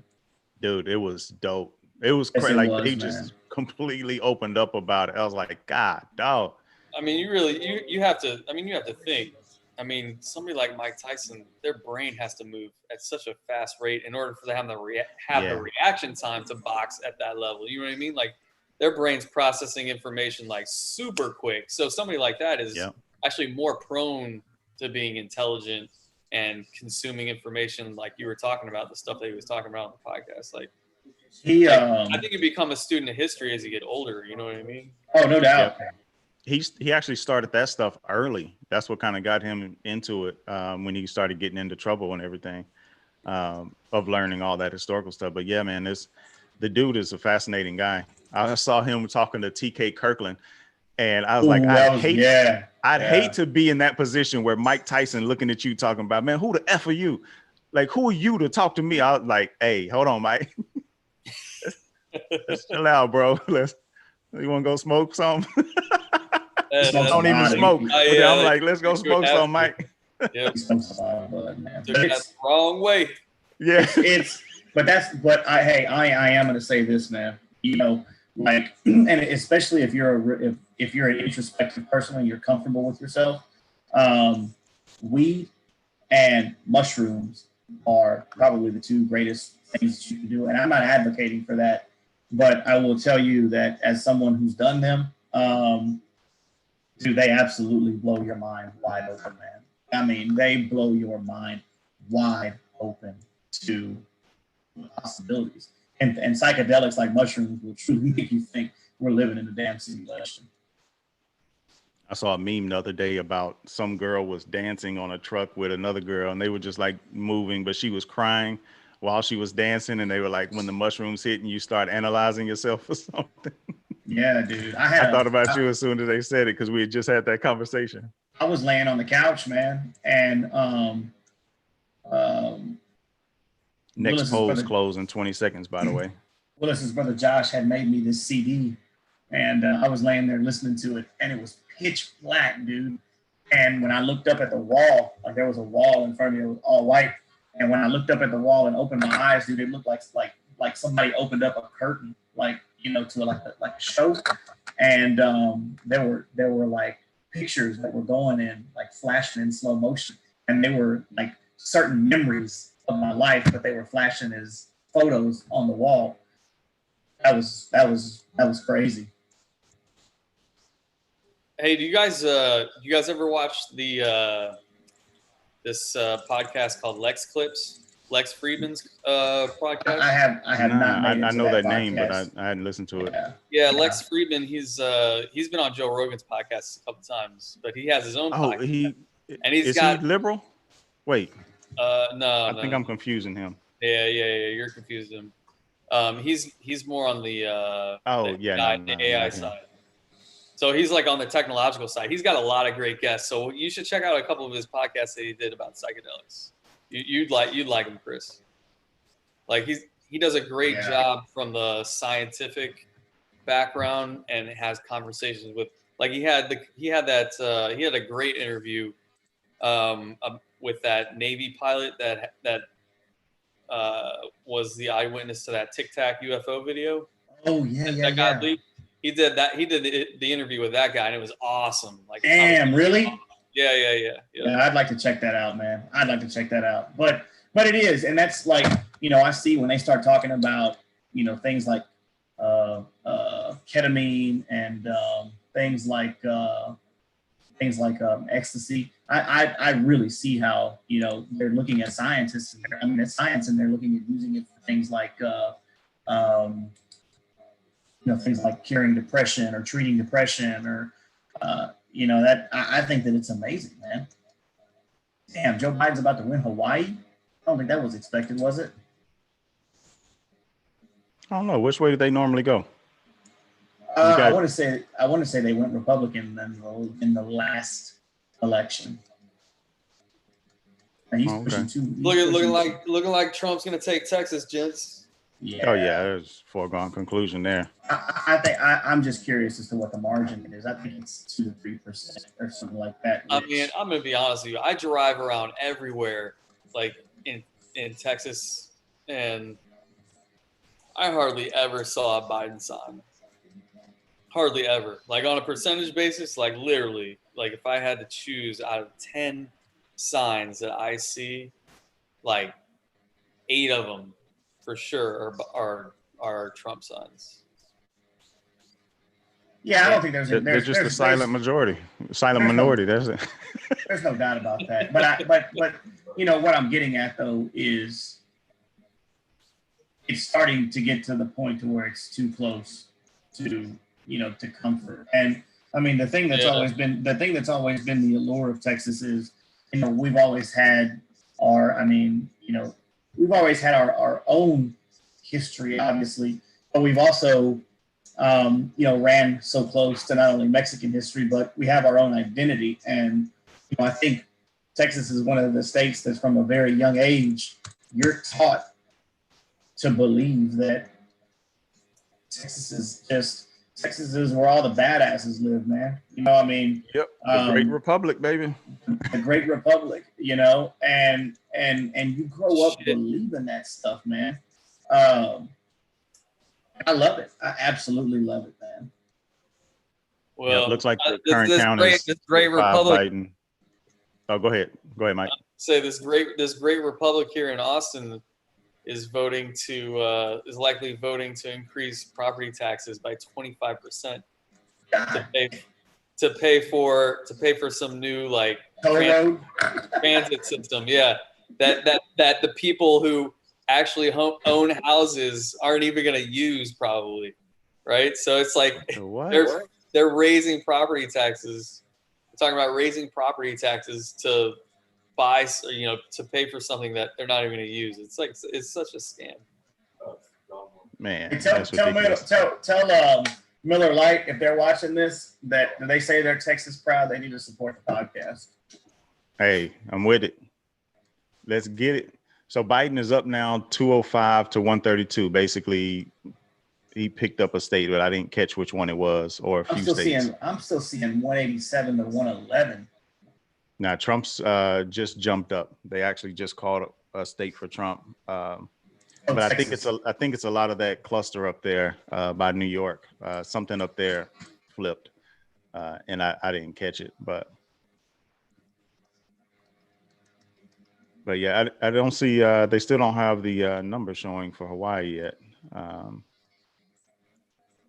So that'd be interesting. So if Trump, let's say Trump takes Texas, that's 38, and let's say he takes Florida, that's going to be 29. So if he gets those, and let's see, is what else is kind of he banking on? So that's Ohio. 63. That pretty much puts him at He's 199. banking on Ohio. He already has Ohio. Oh, did he already have it factored in? Yeah, Ohio and Indiana. My bad. I didn't realize he already had Ohio factored in. Yeah, Ohio and Indiana is there. So let's see, that's 67. Then you got Georgia. So that'll be 83. Looks like he's going to pull that out. It's like a bunch of these small little handful of That's what I'm places. saying. Arizona, I think, was a big one for him to lose because Yeah. I think that he would have to win basically all of the Midwest. I mean, he'd have to take Ohio, Wisconsin, Pennsylvania, Michigan, and Iowa to clean sweep that whole thing. Yeah, I mean, looks like, well, I don't know. Nevada doesn't have enough reporting yet, so those numbers don't really matter. But I mean, just looking through it, looks like Trump pretty much has the majority of the rest that are coming in, except for Minnesota, which is going to give Biden 10. If it stays the way it is now, he's up 11. And then Arizona gives him 11. So that's 21. So that puts him at 226. But if he can't get Pennsylvania and Wisconsin, that's another, let's see, 20 and 10. So that's another 30. That puts him at 256. He's in range at that point. But if he can't get those, if basically Trump sweeps everything except for Arizona and Minnesota, Biden's out. He's done, bro. Oh, absolutely. He could take Hawaii. He could take Alaska. That's nothing but 7 more. Trump getting Texas and Florida and Georgia. Those are the 3. Nothing else matters at this point. But shoot, and North Carolina. Yeah, Trump could end up leaving Biden at about 230. Nothing else matters right now other than Pennsylvania, Michigan, Wisconsin, Minnesota. I don't think has been called either, correct? No, it's at 63% right now. Yeah, that's what I'm saying. So all of those states right there are the big ones because those 4 states, that's 20, 30, 40, 56. So basically where Biden's at right now with those 56, he'd probably win. But he has to sweep it. He has to. And it doesn't right now, based on the reporting, it doesn't look like that's going to happen, dude. Well, I think that's the other thing too, is looking at the outstanding votes. The mail-in would have to flip it. Well, you can see what like the already registered votes are for like absentee and mail-ins, and they're very high right now. I mean, he's in it. He's pretty much in it. Yeah, so it's going to really come down to seeing how this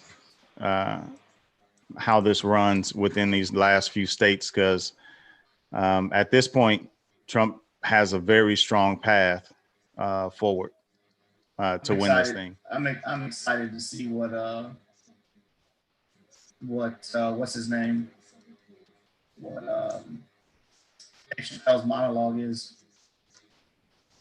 Oh yeah, so Dave Chappelle's going to be on Saturday Night Live this week, and I can't wait.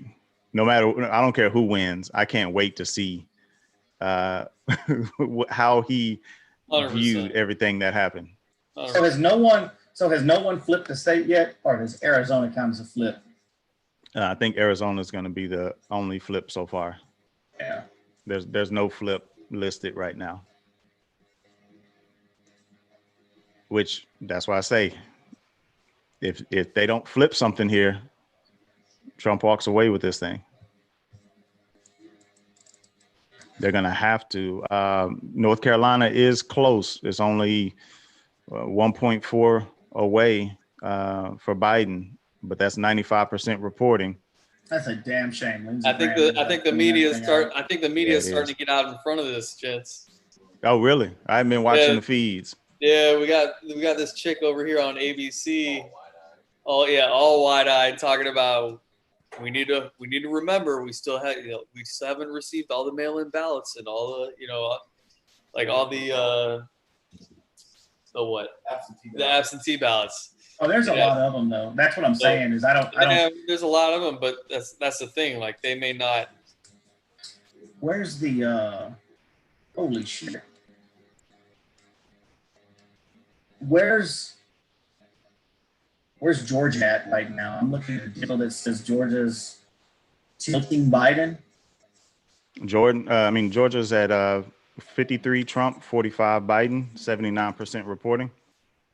I wonder where they're getting these numbers from. And pretty much Atlanta and like DeKalb and all those around Atlanta, Newton, all those are all basically locked in Democrat. He has Columbus, Biden does. He also has Savannah. He has Augusta. So he has all the cities. It's the suburbs in Georgia that he needed to land. And it looks like he's missing a few of those suburbs to actually flip. But I'm wondering where this is coming from. It's an actual. Can you screen share on this or no? Here you go. Yeah. I wonder where this is coming from right here. Can you see this? Yep. And that's as of 57 seconds ago. What's the source to that, John? The font there looks like that may be, I think that's the New York Times. Oh, I think you're right. Hey, John, which states have the most, the highest percentage of votes that have been turned in, and which states are the ones that have like all sorts of like a large number of absentee ballots and mail-in ballots that they still have to count in order to apply to those percentages? Pennsylvania, Michigan, and Wisconsin. Yeah, I think those are the like they're in like 3.5 point. They're in like the high 100,000s to millions right now. Okay. And they're still contesting it. So the Republicans are trying to block a good number of the votes in Wisconsin, I believe it is, and Pennsylvania. They're trying to stop a lot of those. On what grounds? What do you mean stop?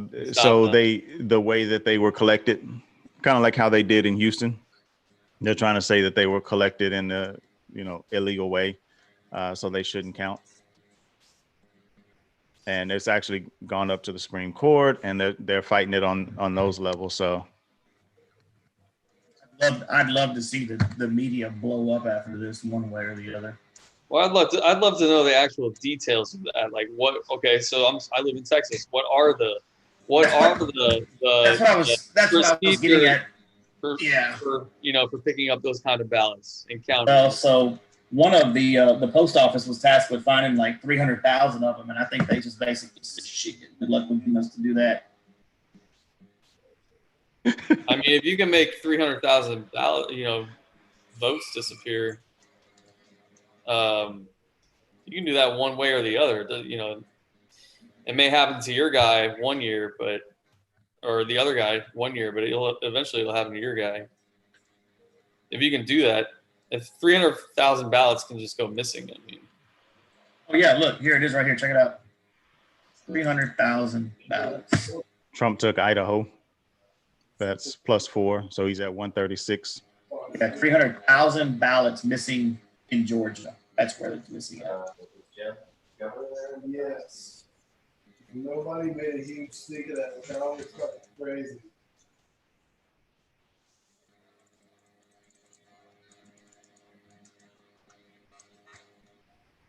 The thing is, and that's the other thing though, is, I mean, obviously you would know if those 300,000 ballots were legitimately missing because those votes would never be logged. I mean, do you have to let those people vote again? I mean, you start getting into all sorts of constitutional issues at that point, right? Oh, that's my point. If you don't What's get the it in by procedure? if it's not in by a certain time, they announced yesterday, I think it was, or the day before, they were saying that if your me and Season were talking about it, if your vote's not in by whatever 9 p.m. tonight here in Texas, then it's not going to count. And so we were having a discussion back and forth on whether that means at the drop box in time or postmarked through the mail system, from like Sunday, but it hasn't arrived or something like that, right? Or if you mailed it today and it's not arrived by 9 tonight, which it wouldn't be, right? It'd be tomorrow. Would that count? And so I don't know. There's a whole bunch of questions. I'm getting an email from Trump tonight where, let me actually pull it up and read it real quick. Did you overdraft your account? What's that? Did you overdraft your account? Yeah, he told me my 1,000% offer has been activated, so they're going to match. I'm not lying; it actually is. They're going to increase my impact by 1,000%. But he says they're not going to call the race. This day has been historic. We're going to win, and we're going to win big. But they refuse to call the race. They're trying to keep us from winning, and that's why I need you to step up and basically give money. So yeah, that's 2 emails about them not calling the race. Like they've sent 4 this hour alone about the topic. So I think we're for sure not going to see tonight who's going to win. And you know what they're raising? You know what they're raising money for, John? Right? What's that? Those legal fees for when they go and contest that. Yeah, you're right though. They've already contested quite a few. I think they sued 6. They had 6 lawsuits in Pennsylvania, and they lost 6 of them. Shit from either side. Mm-hmm. That's all they're raising money Right. for.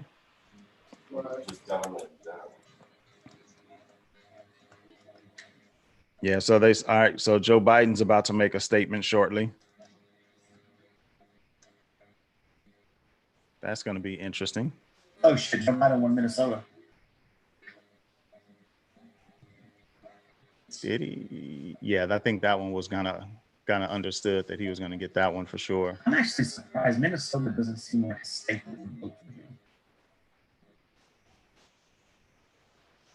Well, they got Dalvin Cook.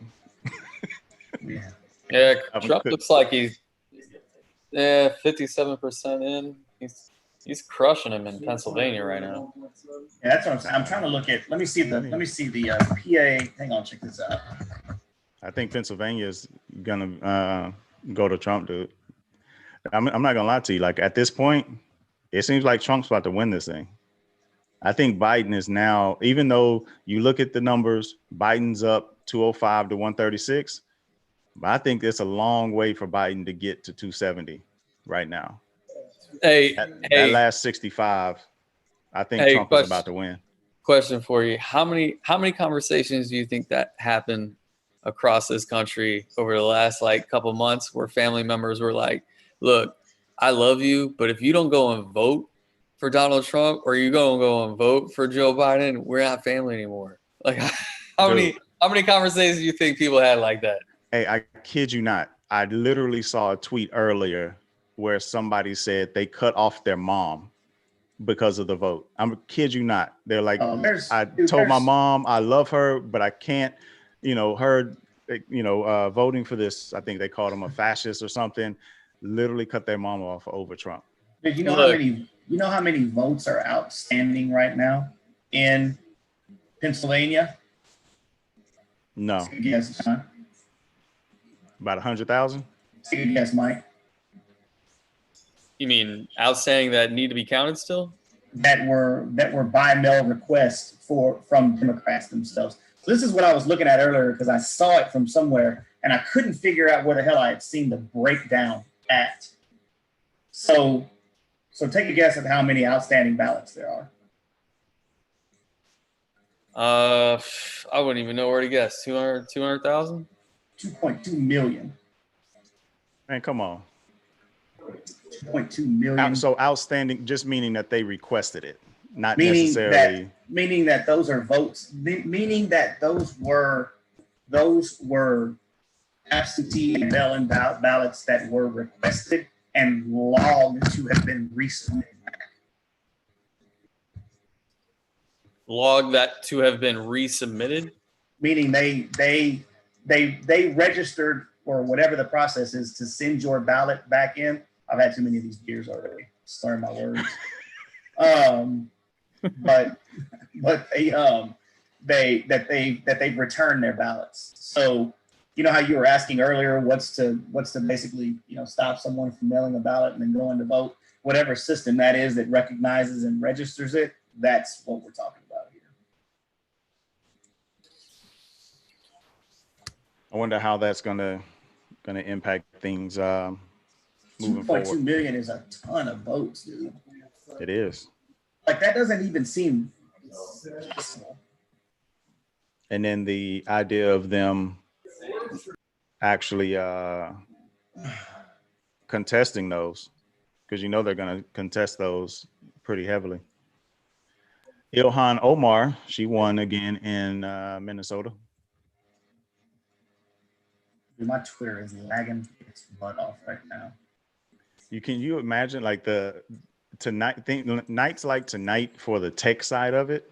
Like, they're on pins and needles, dude. Oh, dude, absolutely. The amount of traffic flowing around right now, crazy. Crazy the amount of data that they're pushing through right now.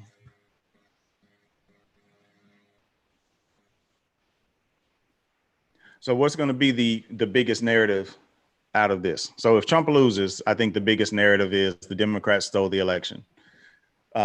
Deep state, those sort of things, fighting against Trump. What's the narrative on both sides that you guys Democrats platform sucks.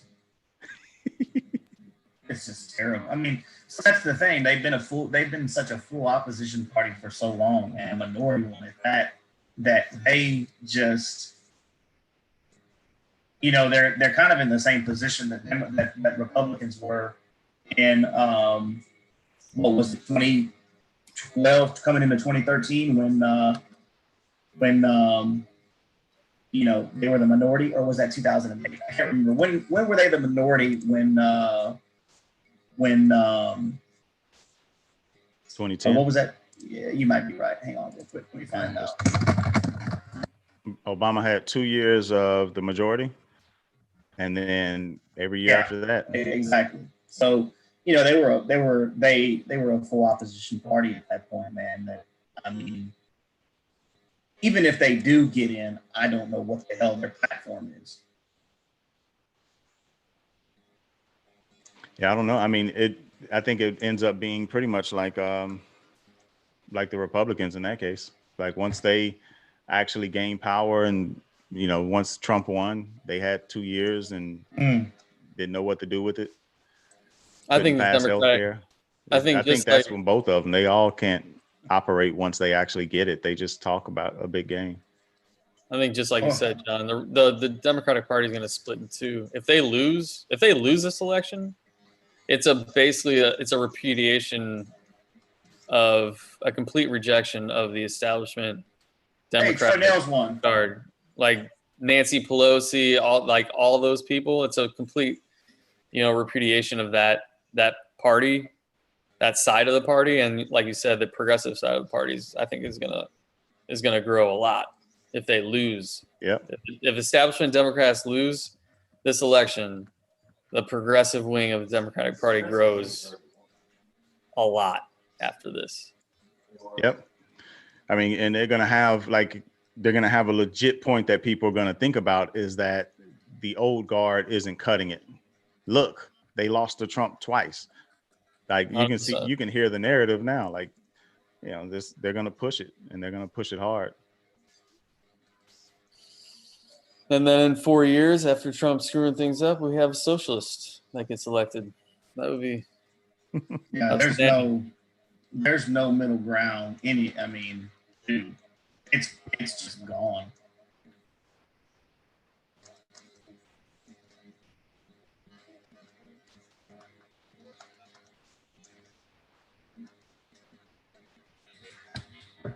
Yeah, so they're talking about Maine now. Yeah, I don't know, gents. I don't see a strong path forward for Biden here unless there's a strong influx of mail-in ballots that are coming in. I'm not seeing things shift in his way. I think it's way too early to tell. It is too early for sure, because there's still quite a lot of votes to get in here. I mean, we still only at 60% in Pennsylvania, but Biden's down by 16, dude. That's a lot. He's down by 10 in Michigan with 53%. Where's Georgia at right now? Georgia is at 81%, and he's down by 8.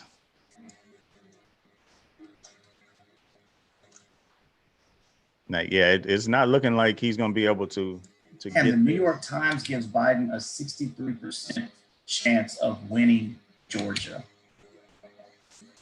These are all recent.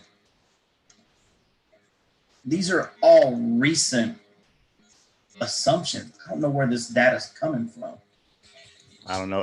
I know in 2016, man, I set up sitting here wondering why they weren't calling the election yet, because Trump had won, I think, by about 10:30, 11 o'clock last time, and they just wouldn't do it. They were just like holding out hope.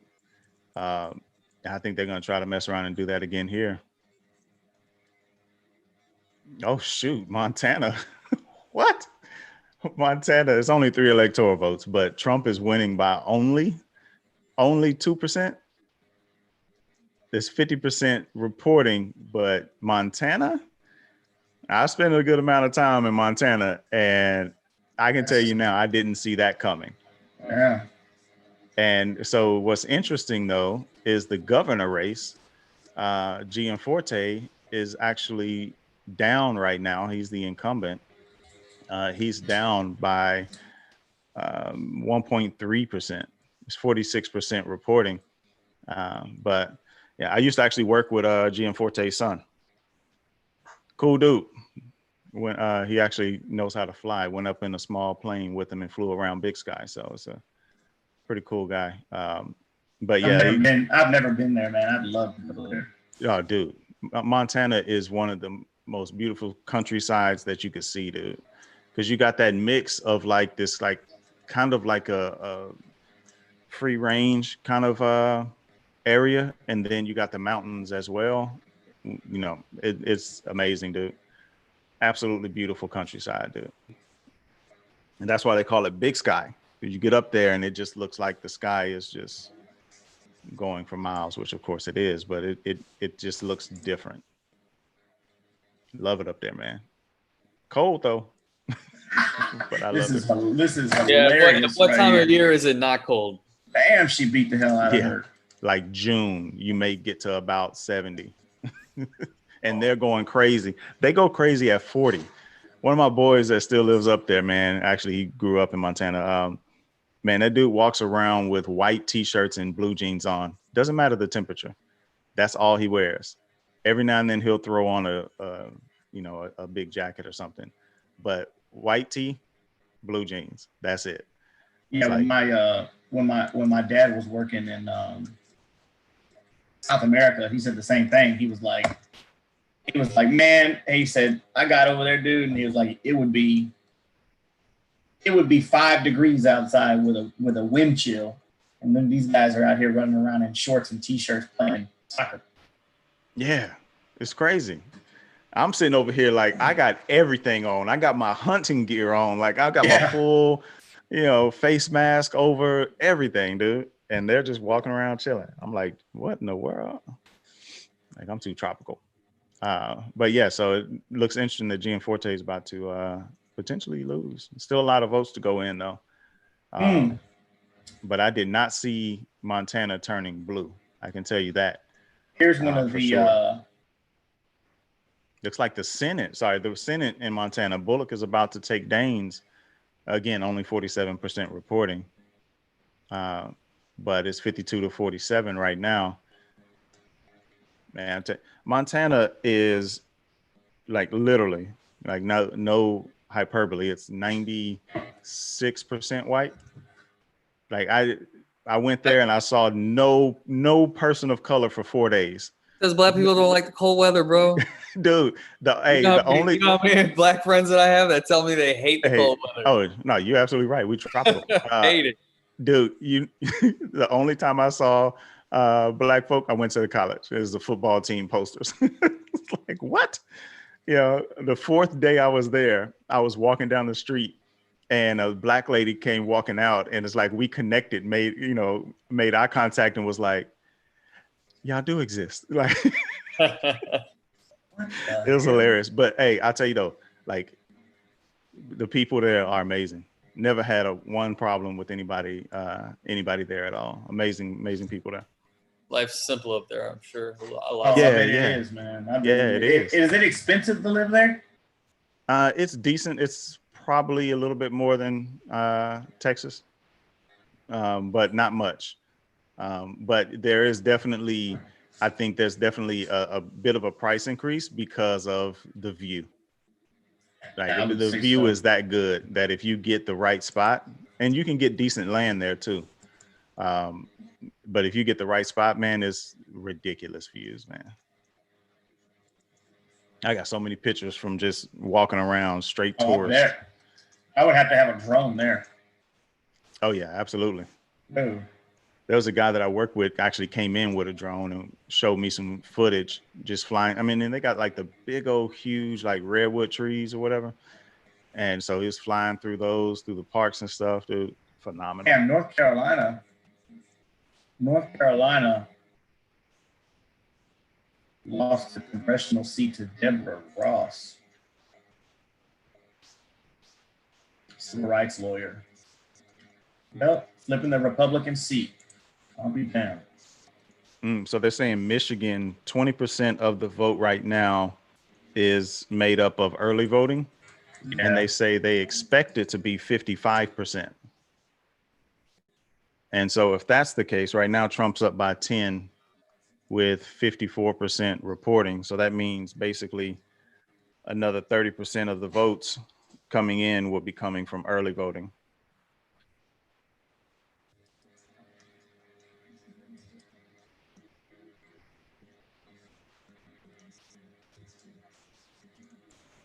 What the hell is this? This is interesting. Yeah, so now they're going through. I don't think there's anybody better on TV than John King when it comes to explaining these counties. On CNN, dude with the white hair. Mm-hmm. Man, that dude, it's like he grew up in these areas or something. Like every state, he's like, yeah, this county is this, and it historically is this, and it has this, and this is the makeup. And like the amount of information that he knows about these counties is ridiculous.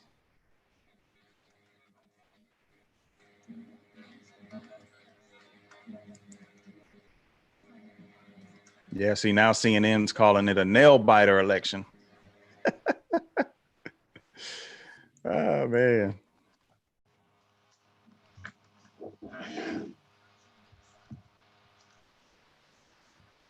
Try to see if I can pick up real quick on what each one of these channels is saying. They got Chris Christie on ABC. But that's one of the things that has absolutely pissed me off is the fact that guys like Chris Christie can still get up here and have a voice. You know that? Like, nobody wants to hear somebody else say, dude. Hey, so Arizona, 240,000 early mail-in ballots left to count. They counted about 10% of the in-person ballots so far. That's 13,000 ballots. Jesus. That leaves about 1.1 million left, roughly, to be counted.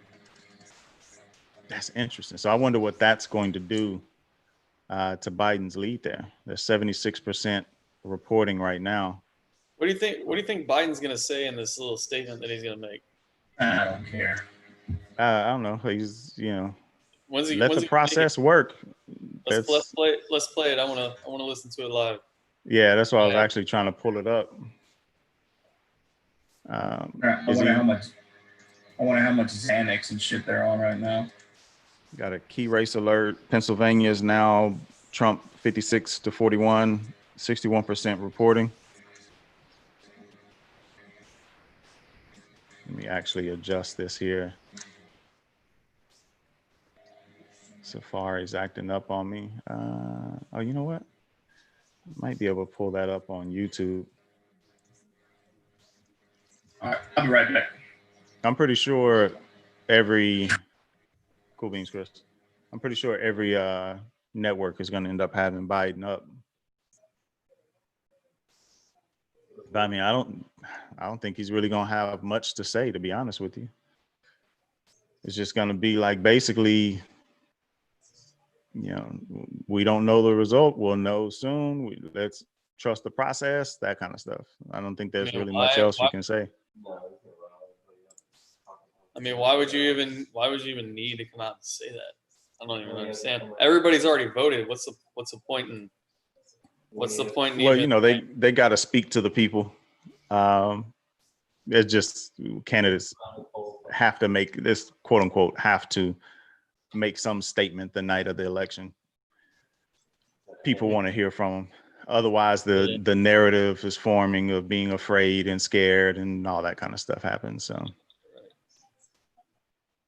the basic political theater stuff. right?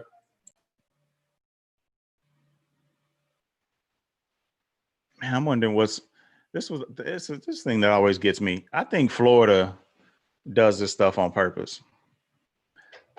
You're in the first time zone to report. Why are you always one of the last ones to give your numbers? That's a good point. I mean, it's a big state. I get it, but yeah, this should be the first ones or one of the first ones. Yeah, it's like, dude, come on.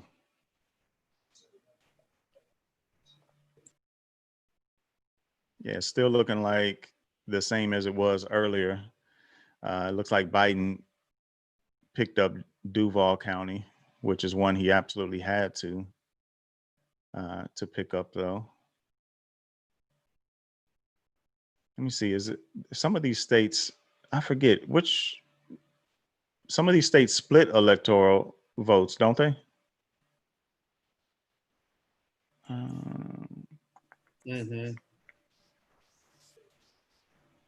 I hadn't even been thinking about that.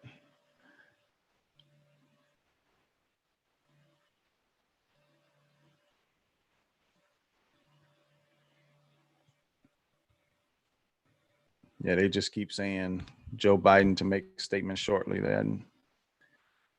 He hadn't said anything yet. They're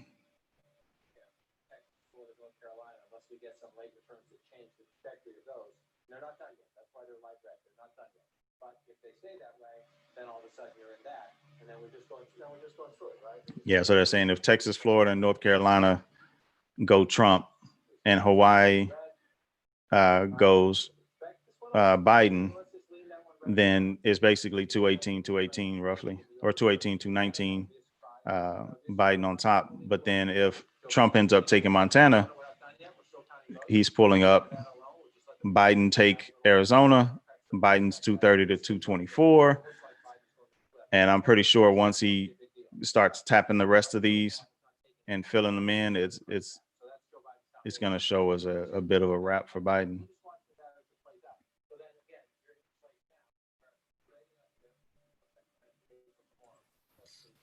Yeah, so they say Georgia's going to be tomorrow.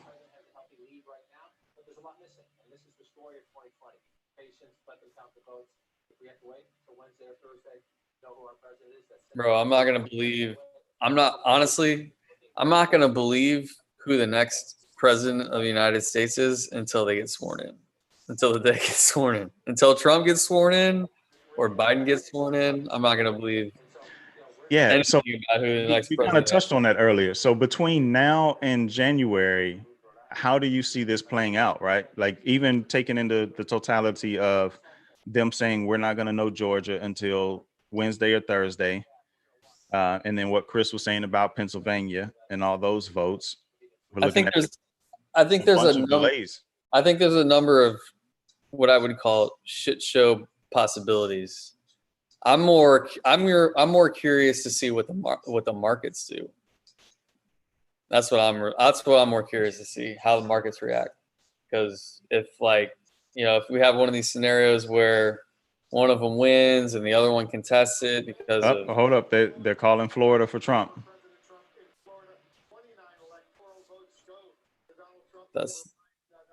that's big. Yep. So that's 215 to 165 right now. And so once they finally stop playing around here, they know that Texas is about to go to Trump. I don't know why they're still bothering with that, but either way, once you add in Texas, which is going to give them, what was it, 38 votes for Texas, I believe. Let me see real quick. Yeah, 38 votes. So you give Trump that 38. He's now looking at what, 174?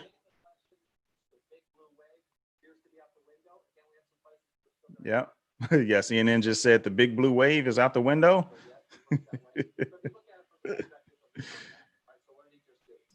Wow, that's hilarious. Yep. Yeah, he's pretty much protected everything that he's won. Bro, didn't we talk about this? If Trump wins, I think this came down to whose base battled hardest. Mm-hmm. And I never got the feeling that Biden had that kind of base. Trump at least had that kind of base. Last night when he took me $100. What'd he say?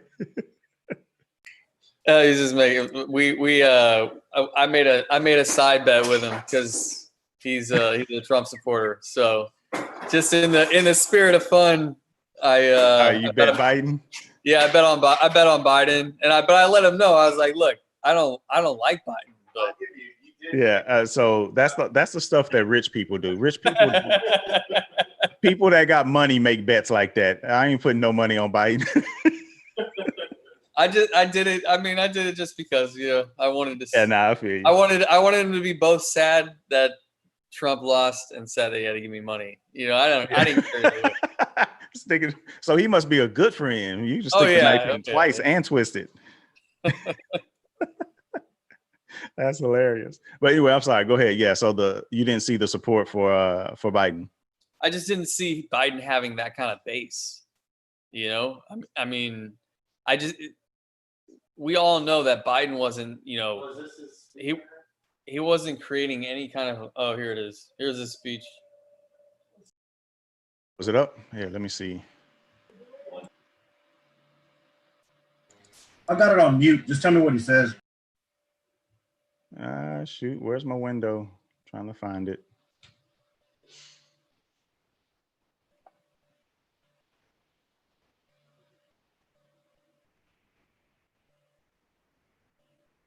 He looks so rough trying to talk to this. Can you guys hear the audio? We're talking to folks in Philly, Allegheny County, Scranton, and they're really encouraged by the turnout and what they see. Look, we could know the results as early as tomorrow morning.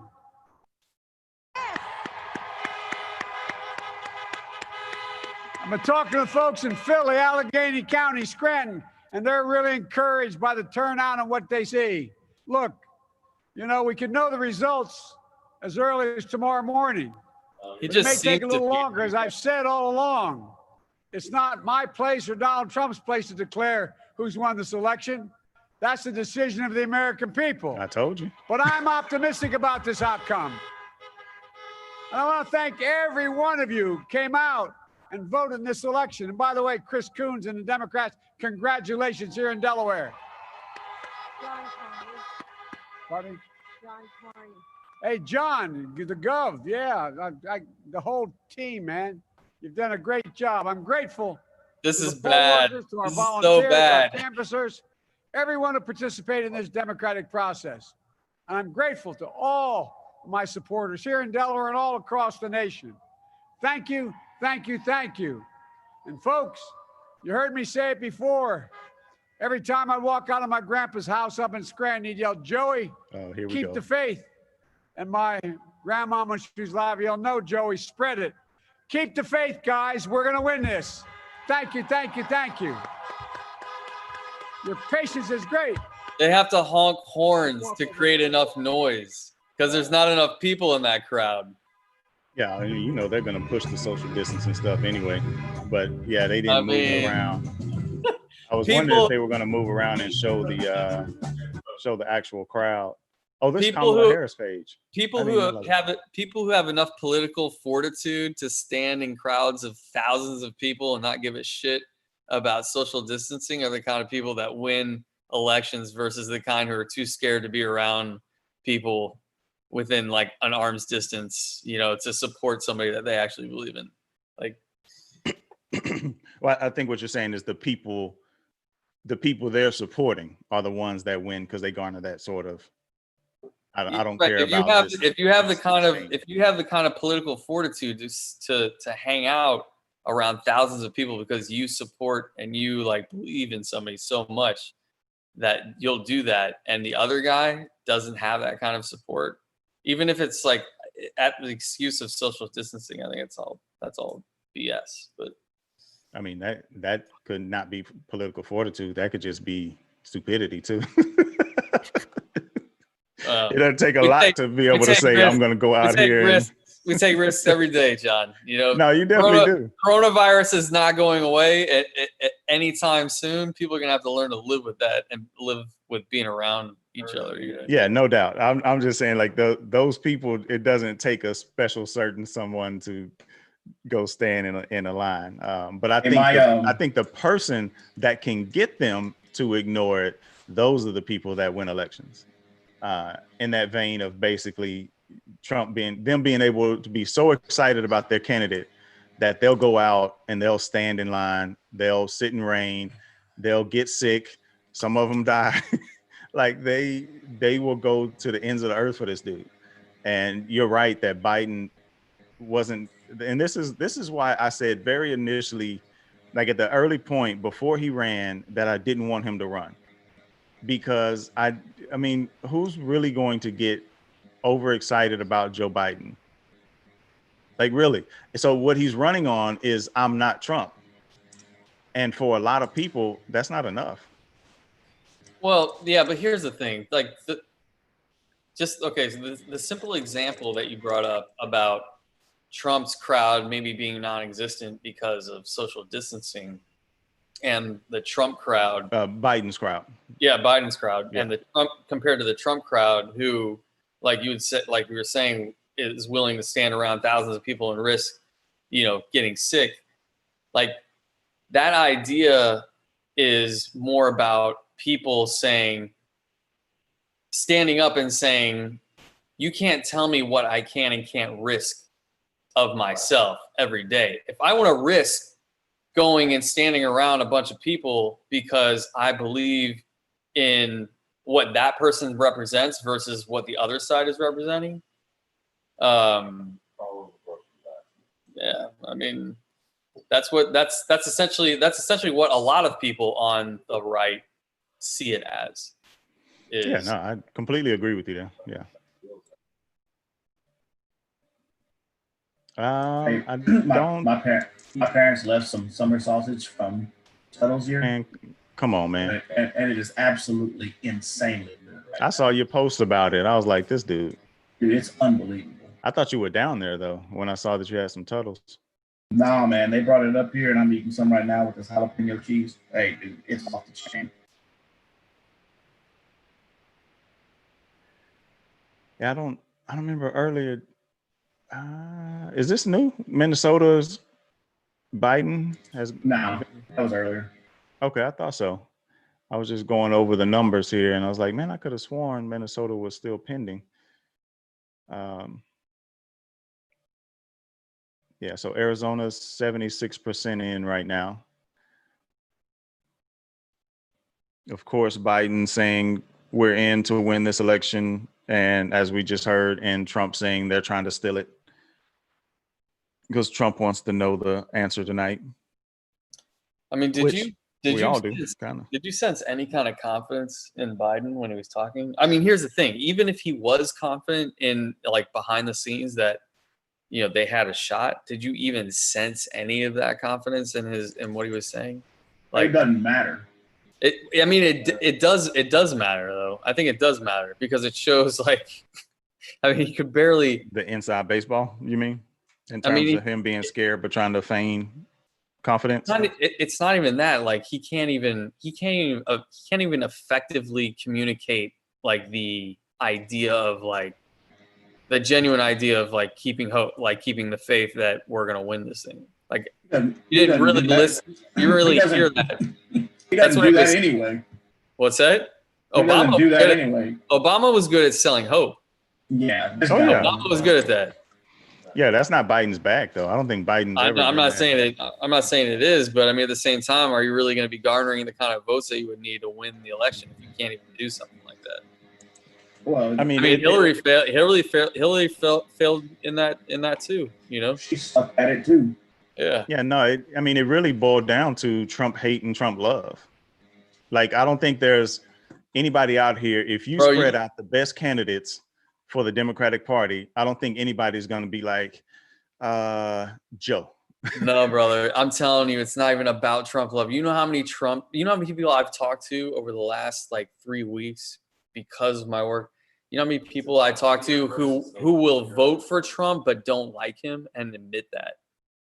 Yeah, no, I know. A lot of people. A lot of people are voting for Trump that don't like him, that don't necessarily like him. A lot of people. Oh, it's hate. So Trump love, them hate, and Trump hate is what it boils down to. Because my point is I'm not seeing, and I completely agree with you there, because I know I have friends and family as well who have been questioning, like, what are we supposed to do? I hate Trump, but Biden and his whole oil field stuff, which I told them after that debate, I told them Biden blew it on that. That one line of saying, yes, he was going to shut down the oil field. That's a major statement to make. But I definitely agree on that front. But to your point, though, what I'm saying is like, you don't find necessarily like Biden love, right? Like if even the people who I know who like are Biden supporters and they're like, I'm supporting Biden. It's like, even then it's like, well, we want Biden because we can like get back to normal, or we can not have to deal with Trump, and not like, it's all about being not Trump, not about being Biden. You understand what I'm saying? Like Biden doesn't have that love, that support. He's just on the ticket. Well, he's been in Congress for 47 years screwing things up. So I'm not surprised he doesn't have that love. I mean, yeah, Iowa's going to Trump. Relatively. He's at 171. I thought that was called earlier. Not just came out.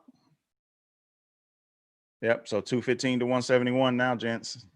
I'm telling y'all, I think unless there's all these mail-in ballots are still pending, Trump's about to take the lead.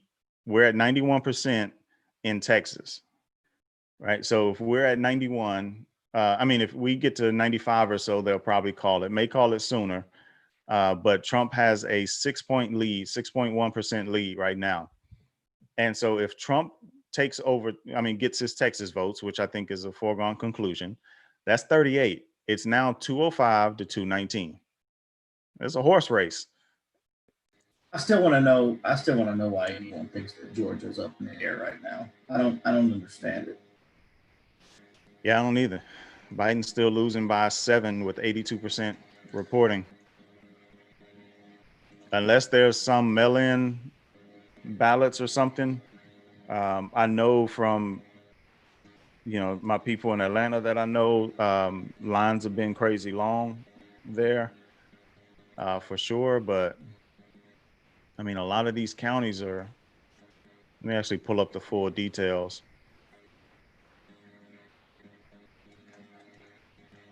I ain't gonna lie. This summer sauce has got me ready. These beers got me ready to go get in there. Bro, the more I watch Biden walk around and talk, the more I realize like That guy could die tomorrow. Dude. I mean, Hey, I kid you not, Mike. I was nervous about him making it to today. Like, I'm not kidding you. Like, I'm not. nervous Yeah, about it. I'm not. I'm not. I mean, I'm not even joking. I'm being serious. Like that's just the general like feel I get when I listen to him talk and I watch him walk around. You know. I mean, Yeah, but at the same time, I've that. seen him riding a bike full speed, within the last 2 months or so. So it's like he can still get around, but like visually, you just kind of get that feeling.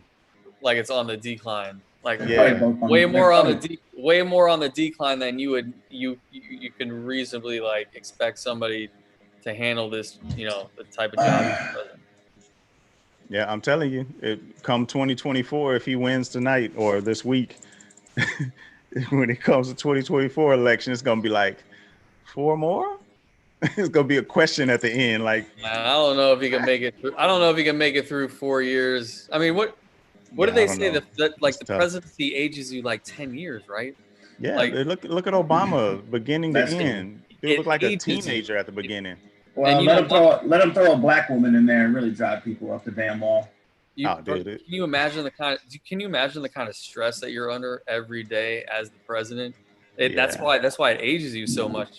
Joe wouldn't be able to last 4 years as president. He'd die of a heart attack probably or something. Like, I didn't think Trump was gonna be able to make it now either. Like he's up there, dude. Like when you take that paint away, like all that makeup, that dude looks old. He looks like Biden. It's just that bronzer makes it look like he's still got some youth in him. Because he's on a bunch of Xanax.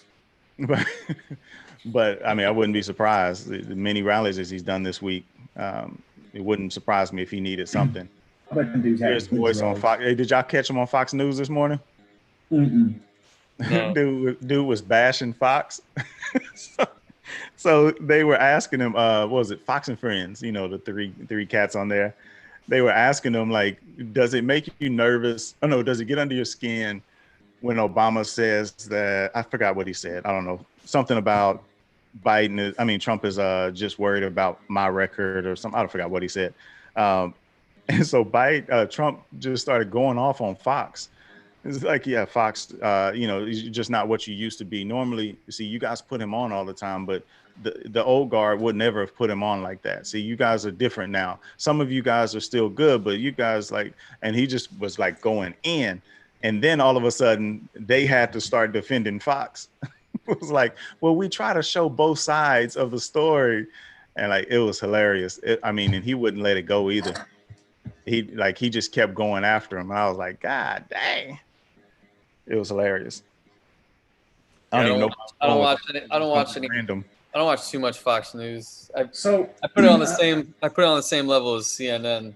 So they're all on the same damn level. I mean, they're just a bunch of junk. Except for Tucker, I guess. Tucker. It's absolutely amazing to me that you can get guys like Chris Christie and Rick Santorum who have shit the bed about everything possible. Regular. And they Rahm Emanuel, and they still come out and somehow get a voice on election day. It's like, who in the hell wants to hear what you have to say? Right. Yeah. No, they. I'm sure it'll help with whatever election he's got coming up, putting himself in the public eye a little bit. Yeah. Basically. What does Rahm Emanuel do these days? Is he the mayor of Chicago? Grift. No, the mayor's Muriel Bowser. Okay. Yeah. That's what I'm saying. Like, where the hell? Where is he? Look him up, John. See what he's doing. Is he the one who went to prison? I don't think so. No, I don't think he ever went to prison. Who was the one in Chicago that went to prison? Are we talking? Oh, you're talking about the Elvis fan. Oh, the one at Trump. Rob Blagojevich, was that Rob Blagojevich? Yeah. I remember that dude.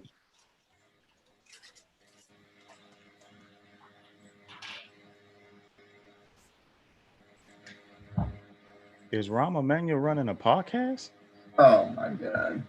Oh no, that was he was linking to something. I don't know what this dude doing.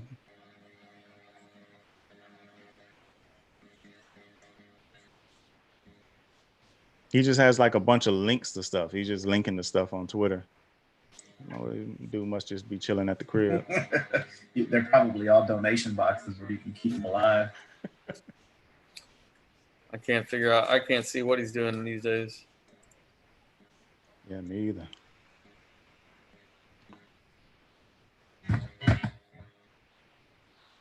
All right, let's see. Let's check and see what these numbers looking like. I'm not gonna lie. For some reason, these outstanding votes are what they say, and these things take a turn. I'll throw everything I pretended to know about the election process in the trash tomorrow. I just don't understand it. I mean, I think we're gonna largely have to do that anyway.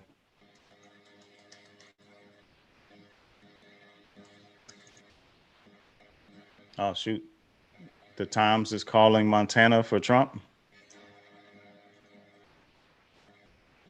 Trump's up 52-45, only 50% voting. That seems a little early.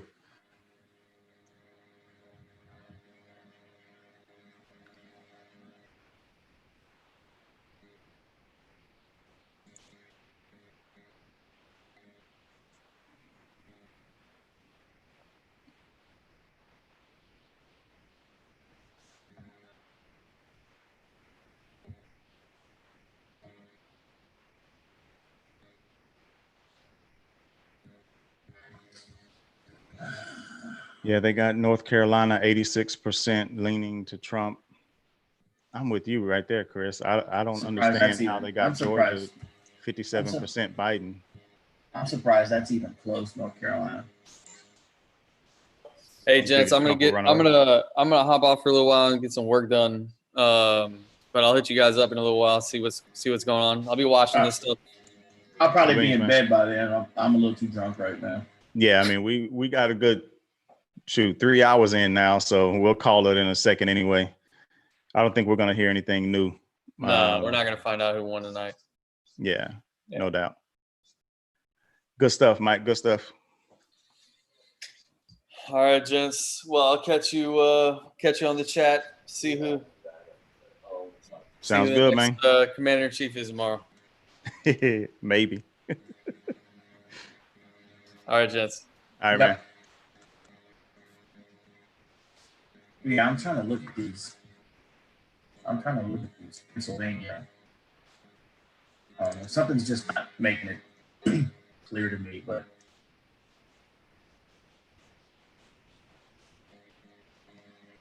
it looks like, where is this at?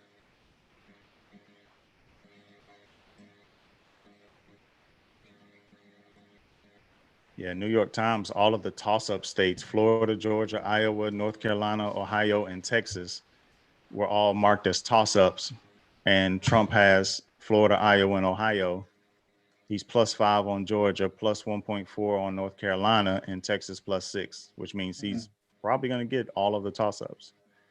All of his narrow wins, which was Alaska, Indiana, Kansas, Missouri, Montana, South Carolina, and Utah, he has all of them locked down and called already, except for Alaska. All the ones he's supposed to easily win, he's won all of those. Biden has also won all of the ones that he easily wins. But the issue comes in the ones that Biden was expected to win narrowly: Michigan, Nevada, Pennsylvania, and Wisconsin. Trump is leading in all 4 of those. The other one is Maine and Arizona. Biden's up +5, +7 respectively. And he's already locked down Colorado, Minnesota, New Hampshire, and Virginia. Ooh, Virginia was a 0.3. Ooh-wee. That's barely getting by on that. 49.3 to 49. 74% reporting. Man. Yeah, so it looks like Biden's not going to win. It looks like they called Montana for Biden. Wait, no. Oh, no, that was Minnesota. Sorry. I misread what they had. Yeah, I'm just keeping it real, bro. I ain't seeing a way for Biden to pull this out, man. I mean, we'll see with the rest of these early votes and the mail-in votes and stuff, but I would be thoroughly shocked if Biden pulls this out. Yeah, I don't understand. I don't understand Georgia right now. I literally don't understand what is missing that I'm not seeing. Like I don't know. Let me see what 538 saying real quick. So Georgia toss-up is due to Atlanta. So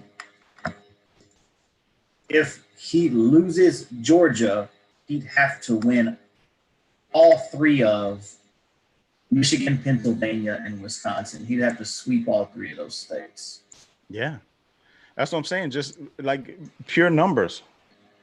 Once he gets Texas, that's 209. If he gets Georgia, I mean, he's sitting at 225. And all the rest of these, that's not enough for Biden to get to 270. It's just not enough. Even if Biden picks up Arizona and Nevada, that's going to give him 16. He's at 231. I mean, Oh, you know what? One of those actually with Montana. So he would have to sweep Wisconsin, Michigan, and check this out. Check this out. So and Trump gets 15 for North Carolina. Like, dude, the numbers just not adding up to Biden pulling this out, dude. So he won Arizona. He can lose Pennsylvania and still get to 70. To 270 with Michigan, Wisconsin, and the Northeast 2, which splits a vote, and he'll probably pick up one vote from it. Oh, which one split? That's what Mike and I were talking about. I couldn't recall which one split a vote. Hang on, I'll tell you right now. I think it's Trump's about to speak in a bit too. I want to hear him talk about as much as I wanted to hear Joe Biden talk. Nebraska. So it looks like he's going to win one of the votes in Nebraska. Looks like the electoral vote in Nebraska is 3-0 Trump. No, that's 84% reporting. So that could change, and he could, but that's just one though. Like Nebraska didn't but 5 electoral votes. I mean, let's see. North Carolina is 95%. Oh, you know what?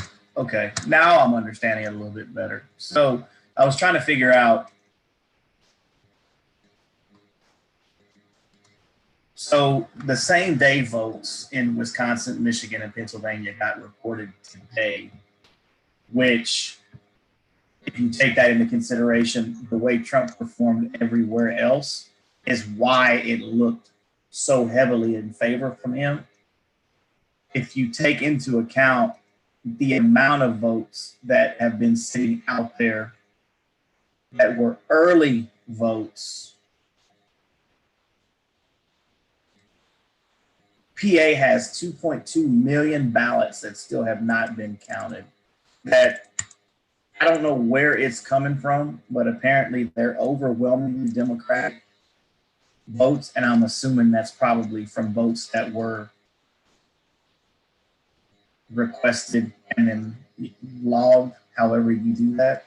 But it looks like, I don't know, it seems like there's a whole lot of people that know something that I don't because I don't pay attention to it. So yeah, I think they're at that level of like breaking down the counties and all of that. Yeah, here it is right here. 2.2 million still outstanding. Not to mention the early vote. But with Arizona and the Northeast 2 going to Biden would be huge because at that point, all he would need to do is hold Nevada and win Wisconsin and Michigan to get to 270. So you're saying he'd have to get Maine, which it looks like he is. So he'd have to get Maine, Michigan, that's going to give him 20, Wisconsin 10, so that's 30.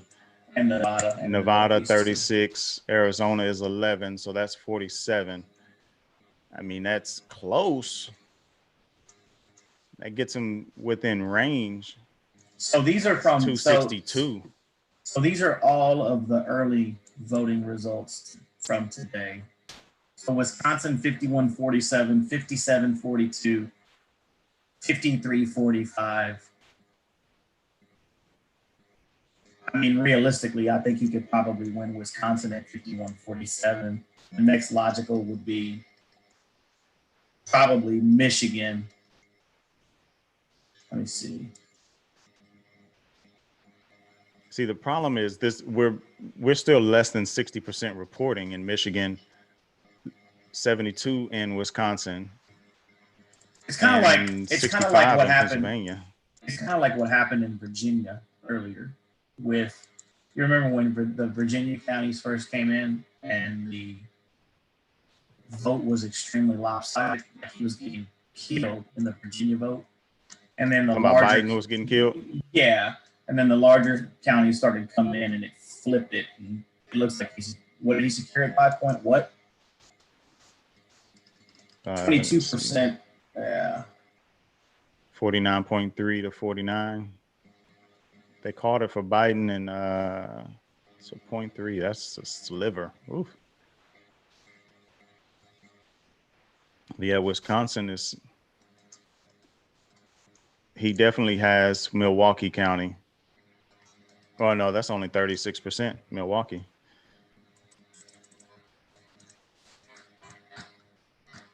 He's down by 5 in Racine, Biden is, and Kenosha, he's definitely he's down by 30 almost, 40 or 23. But he does have Madison. So here it is. This is what I was looking for. Of the votes still outstanding from early voting, PA has 75% of the early vote outstanding. Wisconsin 100% of the early vote outstanding, and Michigan 80% of the early vote outstanding. Oh, so do they say? I mean, like, when are they getting that stuff in? I saw they mentioned something earlier about, I think Michigan was supposed to be tomorrow. I think it was Michigan. No, Georgia, they said was tomorrow. We're not going to know Georgia tonight. We're not going to know that till tomorrow. They'll count overnight. Right. So we may know something by the time we here's the updated for, this is what I was missing right here. So apparently the reason that they're nervous about the Georgia vote is a lot of that vote in Atlanta is early and absentee, which looks to be somewhere in the 60% range as well. And the needle is bouncing back and forth and around the 56%, leaning towards Biden, which is, so apparently what's left outstanding is that that's crazy. So basically Biden's just down to needing 2 states based on what he has now, and he needs a combination of Wisconsin, Michigan, Pennsylvania, and Georgia. If he gets Maine, that's just an icing on the cake. If he flips Georgia, Trump's path gets extremely harder. He's actually only down. He's down 250,000 votes in Georgia. They got a key race alert. Biden, Arizona, 52 to 46, 79%. That's insane, dude. That's insane. I actually didn't think Arizona would flip before Texas. You ain't lying. That's 200,000 votes, it looks like. Maybe 160,000. No. Wait, what was it? 3.3 million to 1.6. So, yeah. Let's see what else we got going here. Yeah, so Georgia is 241,000 vote difference. I can see why they're not calling yet. All right, so if we play that game and we say, ooh, Arnon, the head of Fox News decision desk, says Biden has the advantage in Wisconsin as of 20 minutes ago. That'd be big. So that'd be what, 21-10 in Wisconsin, 21 with Arizona. If he's able to pull through Nevada, that's 27. Well, here's the thing though. If he So ends he's up getting taking in shooting range. if he ends up taking a state like a Milwaukee or a Wisconsin, I don't think that one goes and the other doesn't. I think if he takes one, he'll take the other one. You know what I'm saying? I mean, hell, they're damn near the same state. You know what I mean? Like Michigan is right up above. Like partially, you meet people from there. I can't tell them apart. You know what I'm saying? I mean, it what you call it. This is crazy, man. But everyone else on Twitter is wondering the exact same thing that I'm wondering. I mean, I'm not gonna say it, but basically, are we still live right now? Yeah. One of the guys says, "How in the F does Biden have a 63% chance to win in Georgia?" Yeah. There's a 500,000 left to count in an area where Democrats outweigh 3-1 in the Atlanta suburbs area, probably Buckhead and all that stuff. 1.2 million of early mail-in votes is still not included in that number.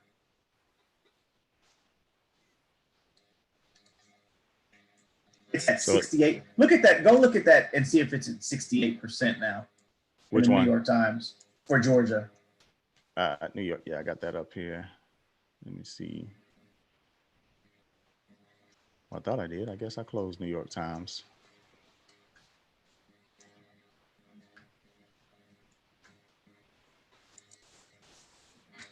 Oh, actually, no. Here it is. 85% Georgia. Yeah. What's Biden's chance of winning it? Does it say? Let's see. 62%. That was 57 earlier, like 20, 30 minutes ago. What is it? That was 62%. And what's it now? Is it still 62 or 68? No, it was at 57 earlier. It's at 62 now. Hold on, let me refresh to make sure I got the latest, greatest here. Yeah, 62. So 538 is saying that Trump's definitely going to take Alaska. There's an 85% chance of winning Alaska.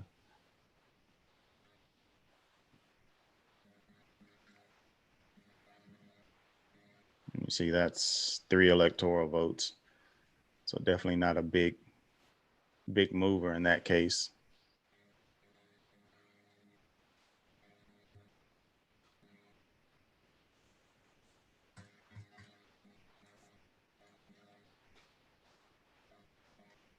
Yeah, Biden ended up taking the Northeast too with his one electoral vote. It's firm now. Which one is that? I just told you. It's damn it, I don't have to go look it up again. About Michigan, Wisconsin? No. Nebraska. Oh, you're talking about the two, the two. Okay. With that one electoral vote. So he took it, it's confirmed. Yeah, because he has 219 now. It was 215 earlier. That's crazy. Someone in the middle of nowhere, damn Alaska. I mean, Nebraska cast that damn whatever it is. That's crazy. Which is actually kind of funny because I'm looking at it now and he said no sarcasm. But this is big because it keeps us away from the 269 tie and opens up an Arizona, Michigan, and Wisconsin path for Joe Biden. Interesting. So here's something from Trip Gabriel on Twitter. He says, based on the drop of 13,121 mail ballots in Erie County, Pennsylvania, showing Biden winning them 5-1. God, and it looks like he Wayne County. So it looks like Biden may win Erie, Pennsylvania, the county, Erie County, Pennsylvania. Said there are about 37,000 mail ballots to be counted in coming days. Says the Democrats believe Biden wins them 3 or 4 to 1, but that's to be determined. If Biden pulls out Pennsylvania, It's over. I think it's over. Yeah. Because I don't. The path for Trump is too much then. Yeah, for him to I think you're right. I am still. If I wake up in the morning and Georgia has flipped, I'm gonna trip out because you and me both. Because I don't think that they're. I don't think that they even have that possibility. Unless I'm wrong, but I would think that they probably weren't worried about Georgia. Yeah, nah, I'm with you there. Here it is right here. Let me see if the ME2, which is Maine and Maine's too. So it's basically Maine, Nebraska.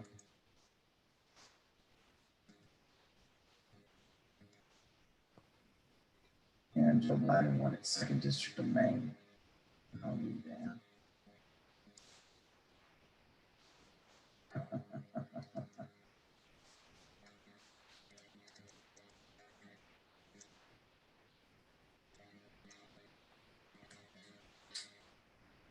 So let's see. Actually, I'm gonna look back at 2016 real quick. Where are you, Georgia? Georgia, Trump won 51 to 45 from 46, 51% to 46 in Georgia. That was with 3.8 million votes. Mm. And right now we're looking at 4.2. And 85% is reporting. That's ridiculous. This turnout has been crazy. And here's one thing that narrative-wise that gets flipped is this amount of turnout with Republicans, like if they pull it out with this amount of turnout, man, it could be crazy.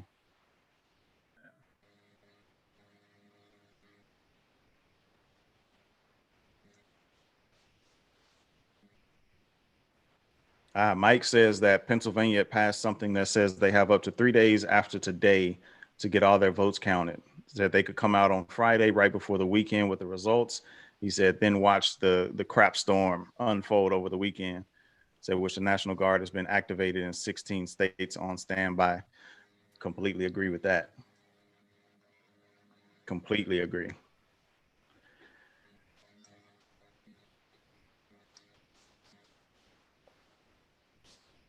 So let's see. I'm trying to find a couple of these real quick. So Trump took 1 out of Maine last year, or 2016, last election. Clinton got the other 3. He took all of them out of Nebraska last time.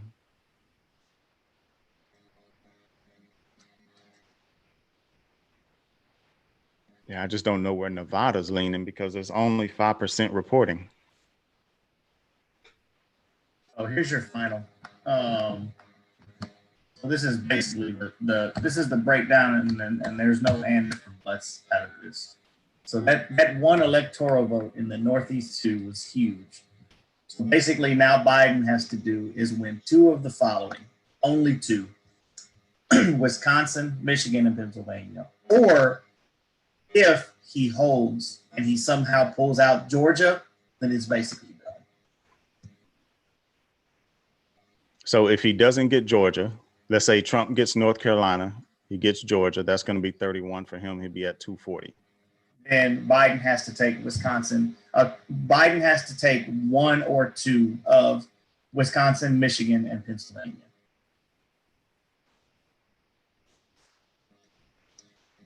Right. All right. So if Trump gets North Carolina, Georgia, let's say he gets Pennsylvania, which is the biggest electoral votes.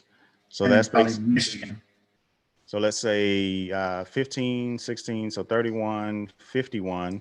That'll put him at 260. If he gets Michigan, that's a wrap. Yeah, so if he gets exactly. Pennsylvania and Michigan, it's a wrap. Right. If he gets any 2 of those, it's a wrap. Still. Well, no. If he gets Pennsylvania and any 2 of those, it's a wrap. But if he gets Michigan and Wisconsin, that's going to put him at 266. And if he stops there, even if he picks up Hawaii, that's 269. Yeah, he would have, like, if Biden, looks like Biden actually is losing in Montana right now, but if Biden picks up Montana, Nevada, Arizona, and Pennsylvania, oh, I forgot about Maine is up there too, so there's 4 there. I don't know, man, this could end up being, like they said, a 269 to 270. Can you imagine what the country would go through if it was a 1 vote victory?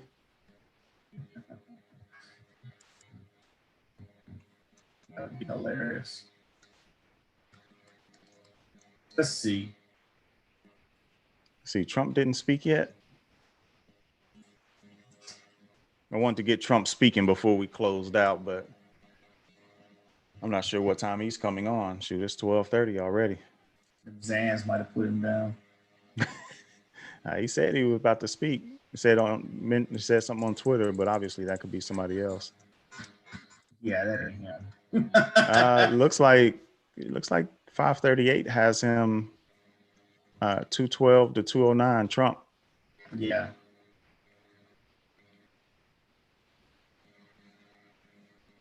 CNN just updated and has Biden 220 to 210.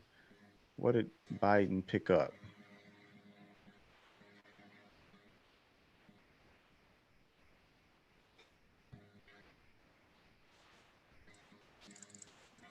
I don't see it. I don't see what Biden picked up. Check this out. Check this out. Hang on real quick. This is good. Watch this. Check this out. Hang on.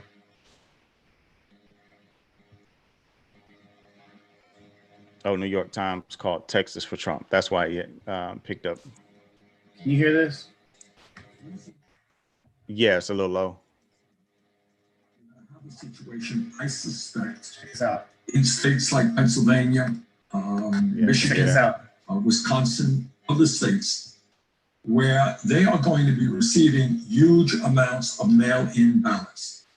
And unlike states like Florida or Vermont, they're not being able, for bad reasons, to begin processing those ballots until, I don't know, election day, or maybe when the polls close. That means you're going to have states dealing with perhaps millions of mail-in ballots. Here is my worry.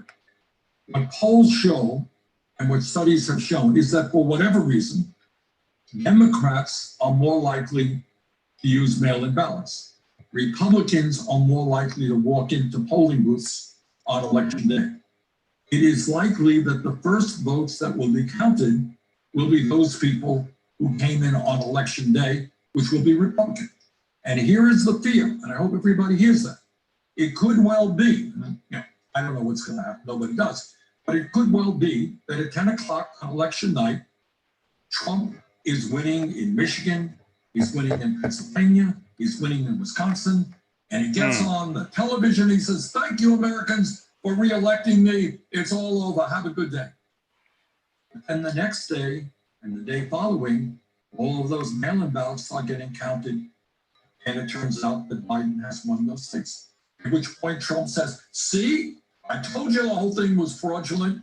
I told you those mail-in ballots were crooked, and we're not going to leave office." So that is a worry that I and a lot of people have. So results, we don't know what's happening. Maybe the results will be on election day, but people should be aware of. Hey, he nailed it. I mean, this is literally what's going on right now. You know what I'm saying? And Trump's about to come out, and he's going to feign victory. Like he already said, his camp supposedly leaked that he was going to do that. So that's hilarious. That dude got it right, like straight up.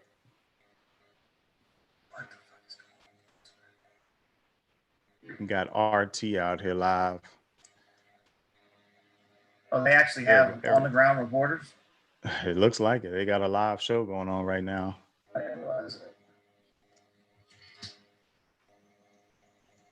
I got called today to be a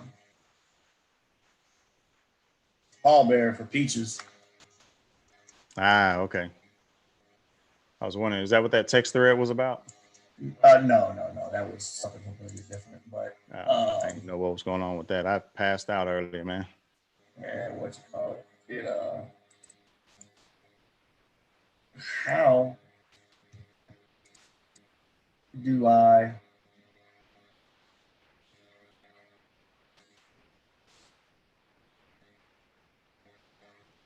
How do I make my Zoom big again, John?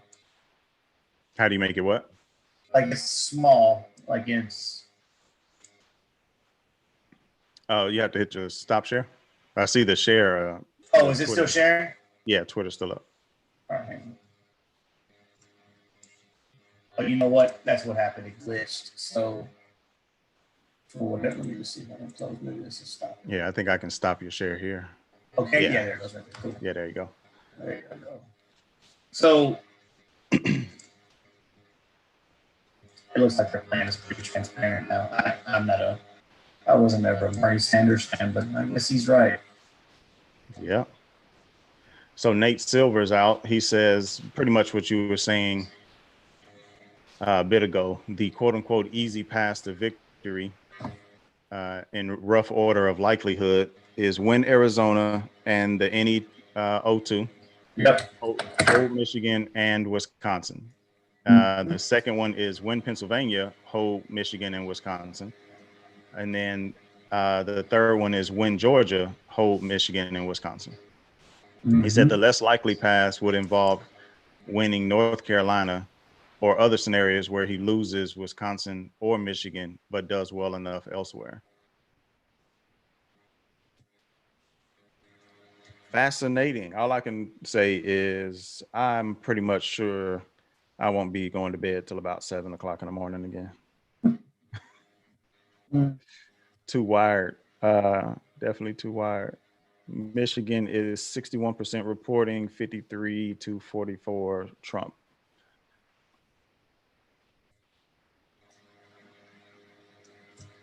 So ABC News. Oh yeah, those are just the counties.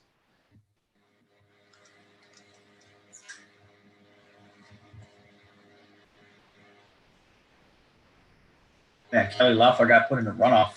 That's crazy. Oh really? Mm-hmm. So neither one of them got 50%, huh? Mm-hmm. Oh shoot, you know what I didn't check? Oh, you said Troy Nels won. Yeah. I actually had a opportunity to talk to his brother, Trevor, at the voting booth. Oh, okay. Super nice dude, man. His I don't know if Caesar knew them or not, but you know their kids went to Oakland. Shoot, she probably does. That's Yeah, the they case. went to Oakland, and they used to go to all of the damn little deals that they used to have, the little programs and stuff like that, and Right. pretty cool, man.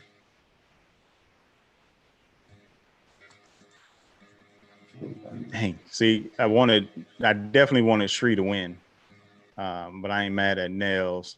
I trust your judgment on that. I don't know much about him, but Lil John was cracking me up the other day out of nowhere. He was like, Troy Nels lied because he was repeating the attack ad. I busted out laughing. He's like, you saw that ad? I was like, yeah, of course. They're plastering it on the TV. I love him, man. But yeah, I want to see more people like Shree get in because he's that PFA type dude, man. He's not about like when I interviewed him, he was like, look, man, it does me no good to come out and just bash Trump for the sake of bashing Trump. Like we got bigger fish to fry. We need to figure out a way to work through this thing together, sort of thing. It's like, oh man, that's the kind of stuff I want to hear. I told Nels when we were at the when I went to go vote. He asked me. He was like, man, I count on your vote, and I kind of fist bumped him. And he goes, make sure both my brother as well. And I told him, I said, you two are two of the only Republicans I'm voting for. And he and I got to talking, and he's like, well, why do you say that? And I told him point blank, I said, because I don't believe, knowing you guys and living in your county, that you even remotely share the same values as the rest of the party. And I said, as a matter of fact, I know you don't, because you're both family men, you're both photographed everywhere with your children and your wives. I said, I'm making that assumption based off of what I see, but I don't think I'm wrong. I said, it's a shame that you guys are running, for sheriff and for congressman, and you're going to have to curtail your values based off of the rest of the party. He didn't really say anything, and he's like, I appreciate your vote. And that was about it. But I let him know, man. I let him know, and that's a damn shame, because they don't, bro. They don't hold those values.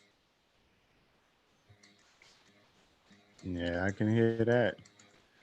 Hey, so Dan Crenshaw won in pretty much a landslide, 56-42. What was the other? Sheila Jackson Lee won. So that's a landslide, 73-23. Oof, that wasn't even a fight. What's the other cat name? Was on Joe Rogan recently. Black dude. He was in the video with Crenshaw when they dropped out the. He's in South Texas somewhere, right? Is he? I thought he was around Houston. Yeah, I can't remember what his name is, but I know who you're talking about. God dang it! I had it in my head too. I kind of liked his Constitution a bit, but I could tell that he was kind of playing some party line stuff as well. Who? The dude we're talking about. Oh, yeah, absolutely. Castro walked away in San Antonio again, 65-32. Did he really? Yeah. Man, the gerrymandering of these lines is stupid. It's insane, dude. Like, you look at the way some of those districts are drawn, and dude, if you gave a 5-year-old a crayon and said color, they couldn't come up with some of that stuff. Let me actually share this. Just look at Dan Crenshaw's district. Hold on. It's insane. You can't even drive in a straight line around this district. You can't. Come on, Zoom. Where you at? Let's see.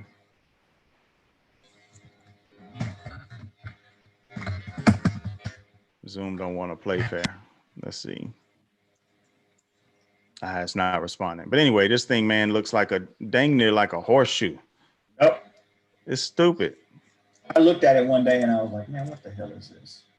Oh, here it is. Let's see. What screen is that?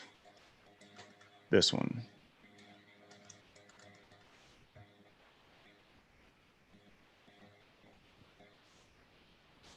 Got too much stuff going on. I'm killing my processor. All right, here we go. This is Dan Crenshaw's district. Look at this. It's ridiculous. Like the black lines is the district. Look at that, dude. That is completely ignorant. I can't even what is that? What is that? Tomball? Maybe. No, that's north. What is that? Oh wait, no, hold on. That's House, Texas 2. I wonder what all towns and cities actually fall under there.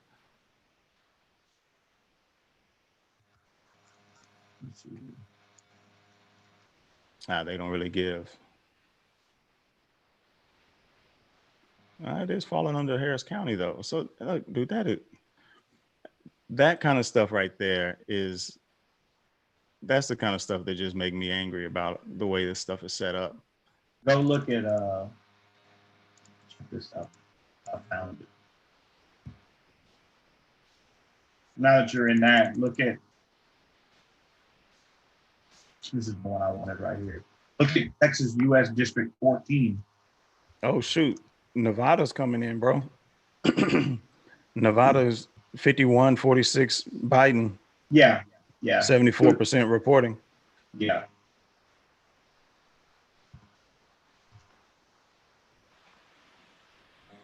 You hear what I just Hagar said? did. Nah, say it again.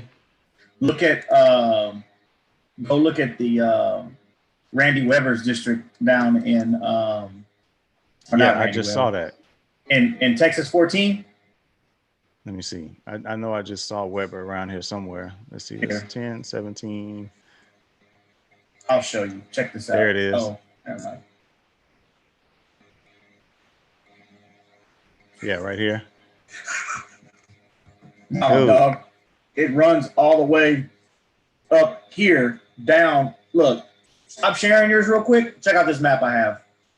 All right, hold on. Check this out. Go ahead. Check this out.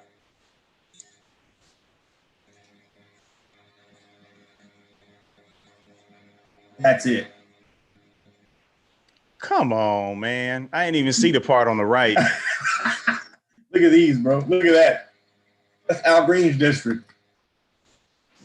Man, what, dude, look at what he's covering. I know. He's like Richmond, A-Leaf, some of Mo City, maybe a sliver of Sugar Land there. Like, come on, man. Here, look at here. Look at that, dog.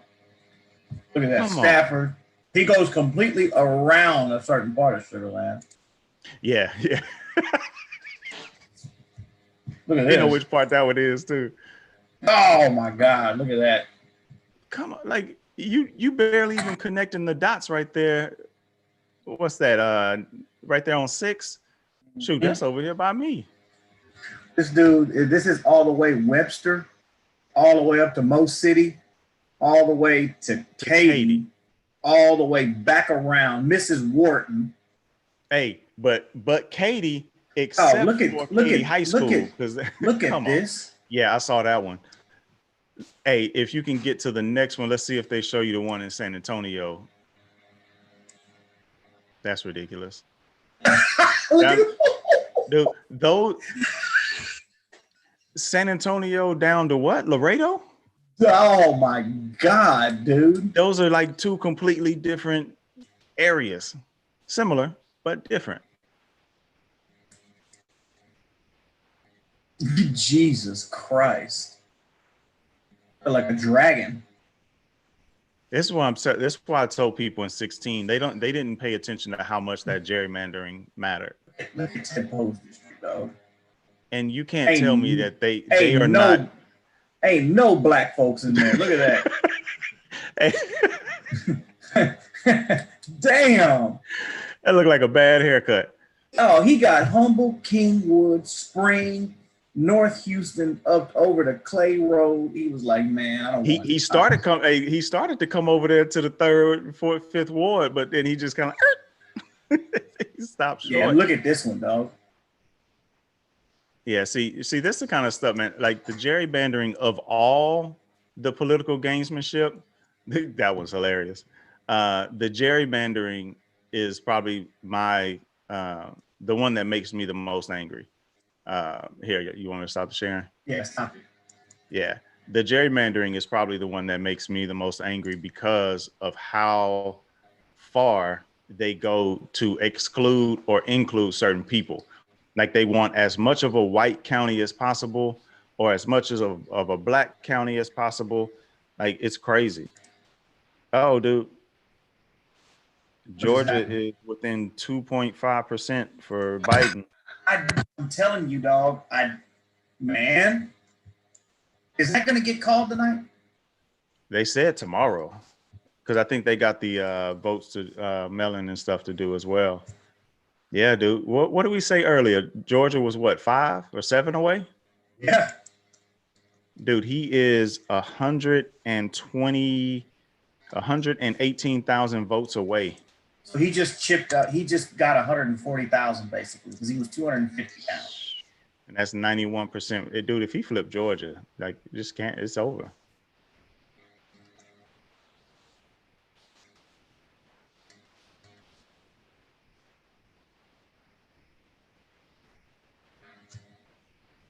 Yeah, I wonder what. Dang, I can't believe Jamie Harrison lost.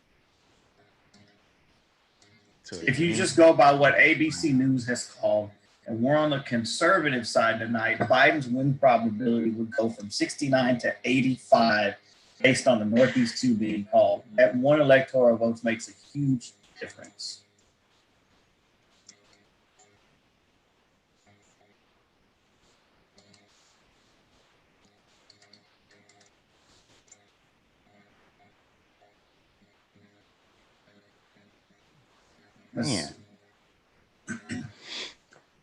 Man. Well, man, we can end the live, man. We are coming up on 3 hours and 50 minutes. Ooh. That's a marathon if I've ever seen one. Georgia has narrowed. White House poll has been called to the East Room. Oh, they what? The White House was called to the East Room? Yeah, the pool, press pool. Oh, the press pool? Oh, so that means Trump's about to go live then. At 2 o'clock in the damn morning? Why so late? Oh, man. So you know that all the stuff came out about him declaring victory. I know he's going to come on and say that there's still in the election and all that sort of stuff. Wisconsin and Georgia now too close to call.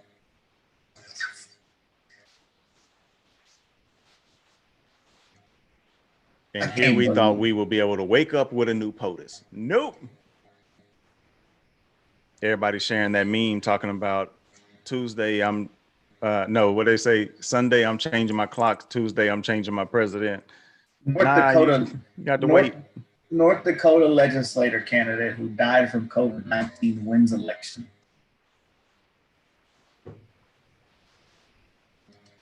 Come on, man. Part of me wants to go to sleep, but now I'm looking at this damn thing and I'm wondering, I wonder what would have happened if they would have gotten the chance to pass another stimulus check.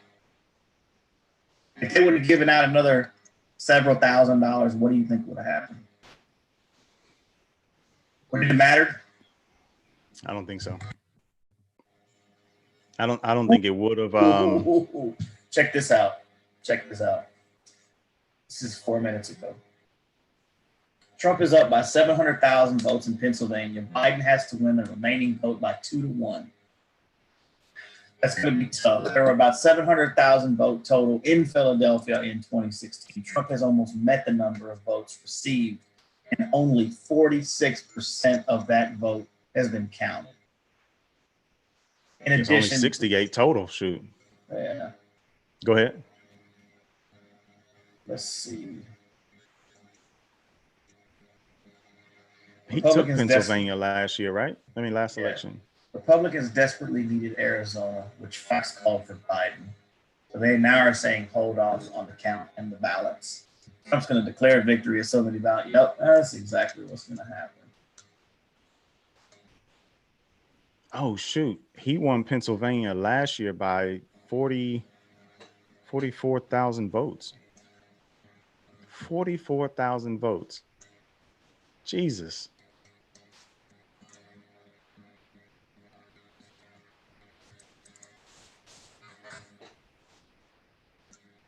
I didn't realize it was that close. Biden won Minnesota. Yep. I just, man, Minnesota's crazy to me. Like, him winning. It's different, ain't it? Yeah, dog. Him winning Minnesota is just crazy to me. Let's see. Excuse me. Let's see if Clinton won it last time by 45,000 votes, 46,000 votes. I didn't realize some of these states were that close at the end of the day last year. Yeah, you're right. There were some definite blowouts, but some of these were real close.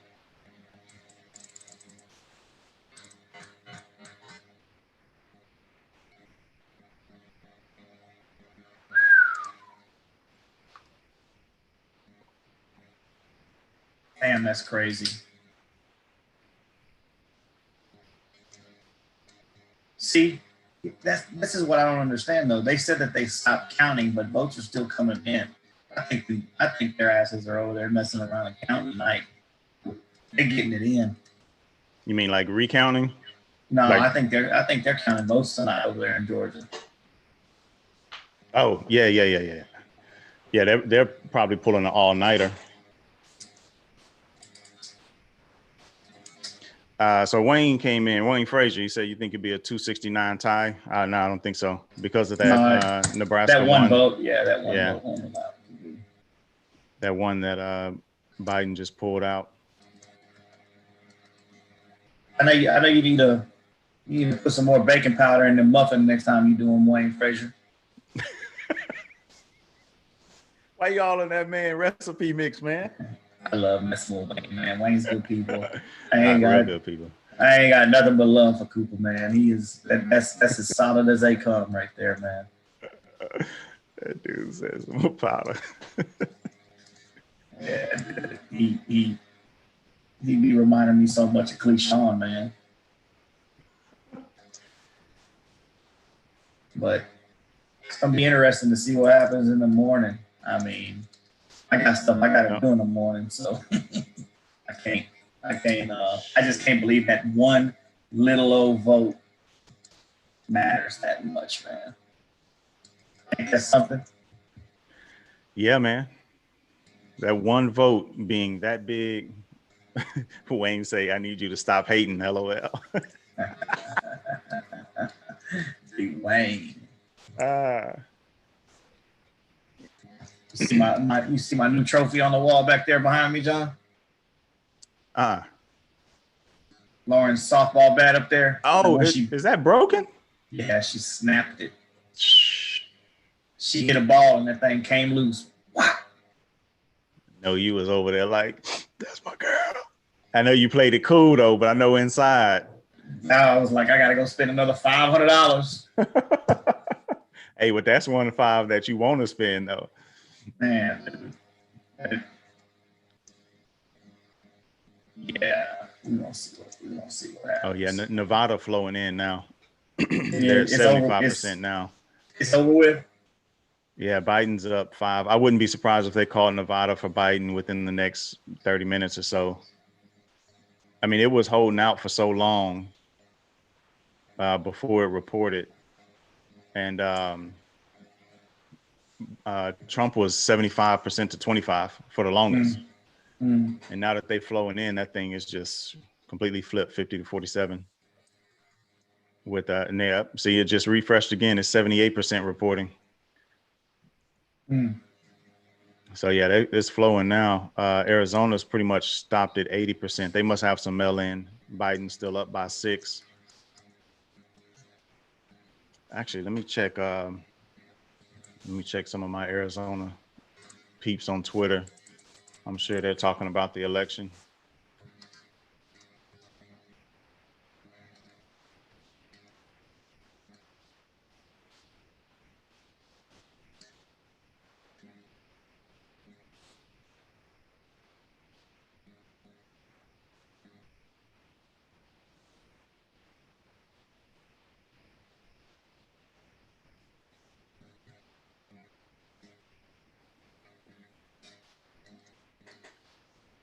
Let's see. Nothing there.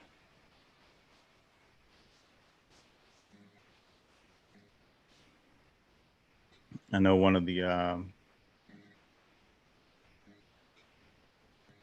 folks that were pushing in Arizona, looks like Whitney Walker in Arizona made it to the county board of supervisors.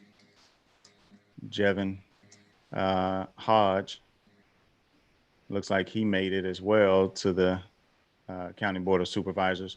I actually was a part of a conference call where we kind of talked to them and kind of went through some things. Jevin Hodge, he definitely is. He definitely got the politician edge. You could tell. Yeah, I think you sent me a. You moderated it or what? Yeah. It was pretty cool. So some of those folks tonight actually won. Hold on one sec. This little John really? calling. He must be cool. nervous. Hold on.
That dude over here getting a strong dose of the Electoral College.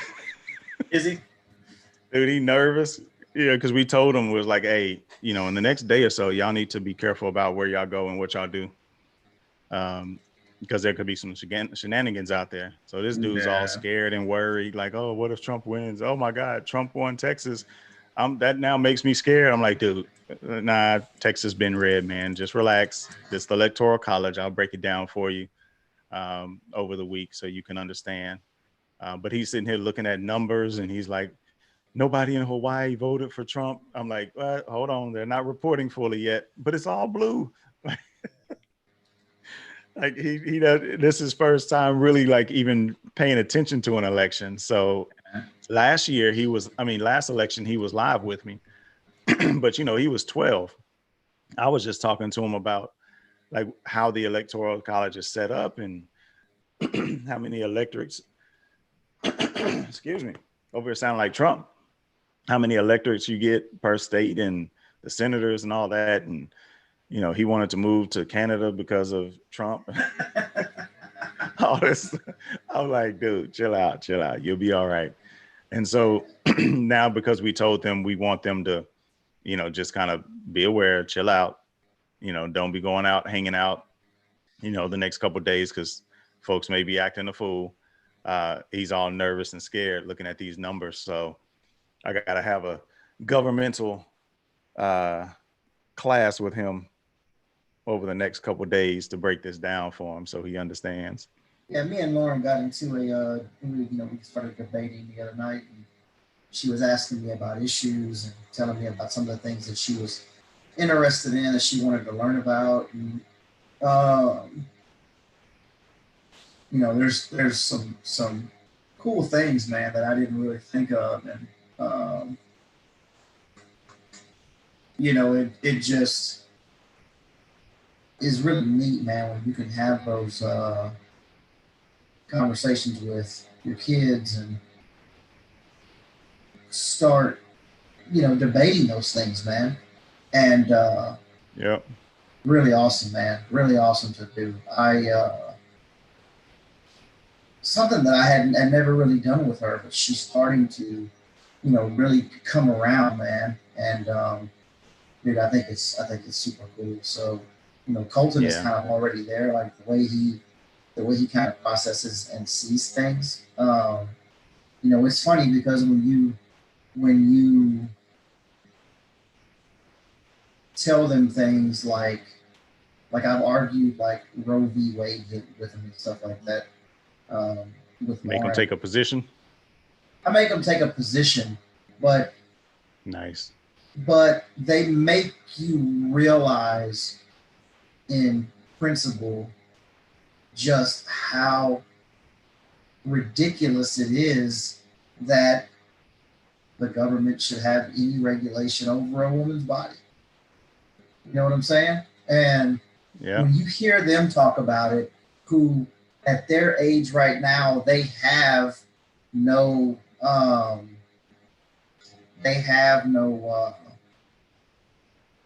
you know, tiebacks to any of the historic court cases, or, you know, they don't know. So they're going off of just logic, you know what I'm saying? And innocence. And like, I made her argue,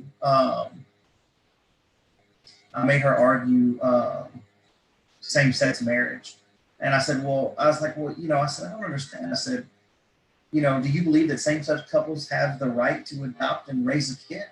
And she was like, well, absolutely. Why wouldn't they? And she said, at the point you're, you know, allowing them to marry each other, then you basically have to grant them the exact same rights as married couples, correct? And I said, no. And she goes, you know, I said, so much of how marriage is viewed is, you know, through the prism of religion, that, you know, men and women marry each other. And she goes, well, that doesn't make any sense. You know, she's like, if you're telling me that there's this quote unquote separation of church and state, then that premise doesn't make any sense. And she said, is it something that is understood, or is it just something that's been accepted through time? And I said, I tried to like kind of, I was like, no, I said, it's kind of something that's understood.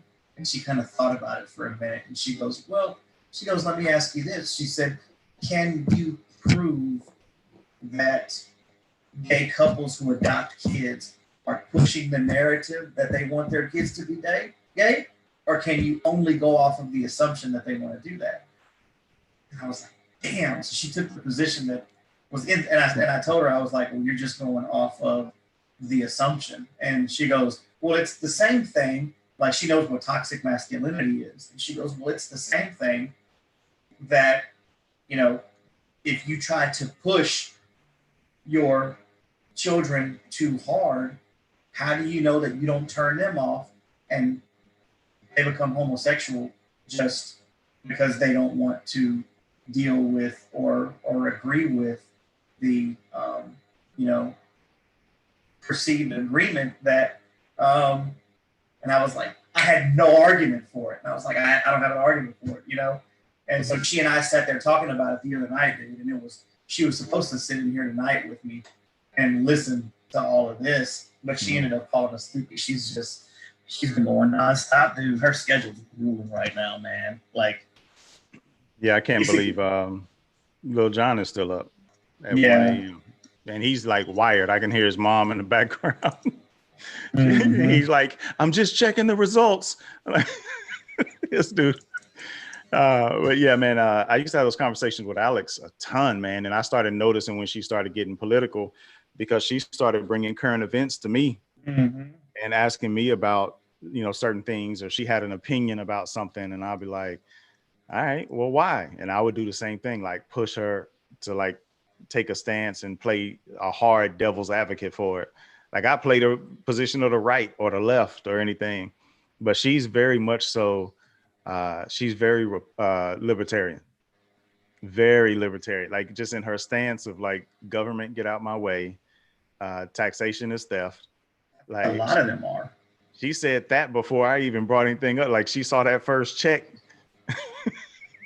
Everybody's libertarian when they see that first check and they realize they didn't get what they thought they were getting. Everybody is like, taxation is theft. You just end up growing into accepting it. But I think a lot of them are. Like, even with Colton, like I make him, I basically say, hey, you got to pay the tax, man. You know, if you have $20, you got to pay the tax, man. Give me $6 out of that. And so what he started doing is, and I don't know where he hides it because I hadn't found it yet, is if someone gives him money, and let's say someone gives him $30, he'll put like $8 in his wallet, so I can only go take 2 of it. And I don't know, he got them offshore accounts already. I don't know where he puts it at. That's hilarious. He knows, dude. And he's like, he basically would tell me, he's like, I'm not giving you anybody. And then Lauren is just, you could give Lauren $100 today and she'll have $100 next month. You know what I'm saying? That's how Alex is. She's very much so. Shoot, John gets his little allowance, man. That dude mess around. You start hearing DoorDash come to the door. Like, he broke in a day or two. Alex will be holding money. Mm-hmm. Yeah, Julie's like that too. I mean, there's times where I just run it up, you know. Yep. But let's see what we got going on here. Yeah, I'm starting to see people. Trump still ain't spoken. Nah, that's why I was just checking, man. I was like, this dude don't. I think they're probably back there crafting what to say, because they know if he says the wrong thing, it can come off pretty bad. Probably got to take probably trying to craft it. Probably got to take a couple bumps of cocaine. Dude, I just saw a post that says, I know it's still a little early, but it's not looking good for Kanye. Somebody said earlier, I think Season was saying basically they were they're like 22,000 votes for him at like 8:30 or something like that. 30,000 total is what he ended up getting. Yeah. I think that's just 30,000 people who are just like, I could care less. Yeah. Yep. Well, man, I tell you what, if anything happens major overnight, let me know. Yeah, I definitely will, man. I mean, I'm like I say, I'm wired. I'm not gonna be able to go to sleep. Go ahead and get on some of these billables, I guess. And Yeah. hold on. Somebody said we're really just watching a Falcons game right now, aren't we? Man, you ain't lying, 213s dog. from God, you ain't lying. Oh man. Well, shoot, we'll figure out what Trump is gonna say. He gonna say something eventually. I don't know when, but he's gonna say something at some point tonight. It's probably not gonna be a lot of substance to it, anyway.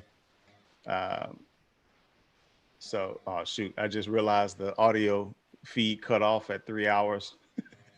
So the audio feed's been gone, but that's cool. Ain't nobody gonna listen to a 3-hour audio feed anyway. Yeah. Yeah, so we can close this thing out, man.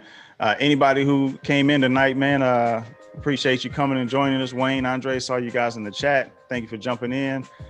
We're the Political Free Agents. We'll keep you updated as we go. Follow us on Instagram, Twitter, and Facebook at PFA Podcast. And you can also check out all of our episodes and whatnot at politicalfreeagents.com. We'll find out in the next day or two what's really going on. Don't really know, but we'll see. Meanwhile, just know you'll be all right. We're going to make it through no matter who's the president. And we're going to keep talking about ways to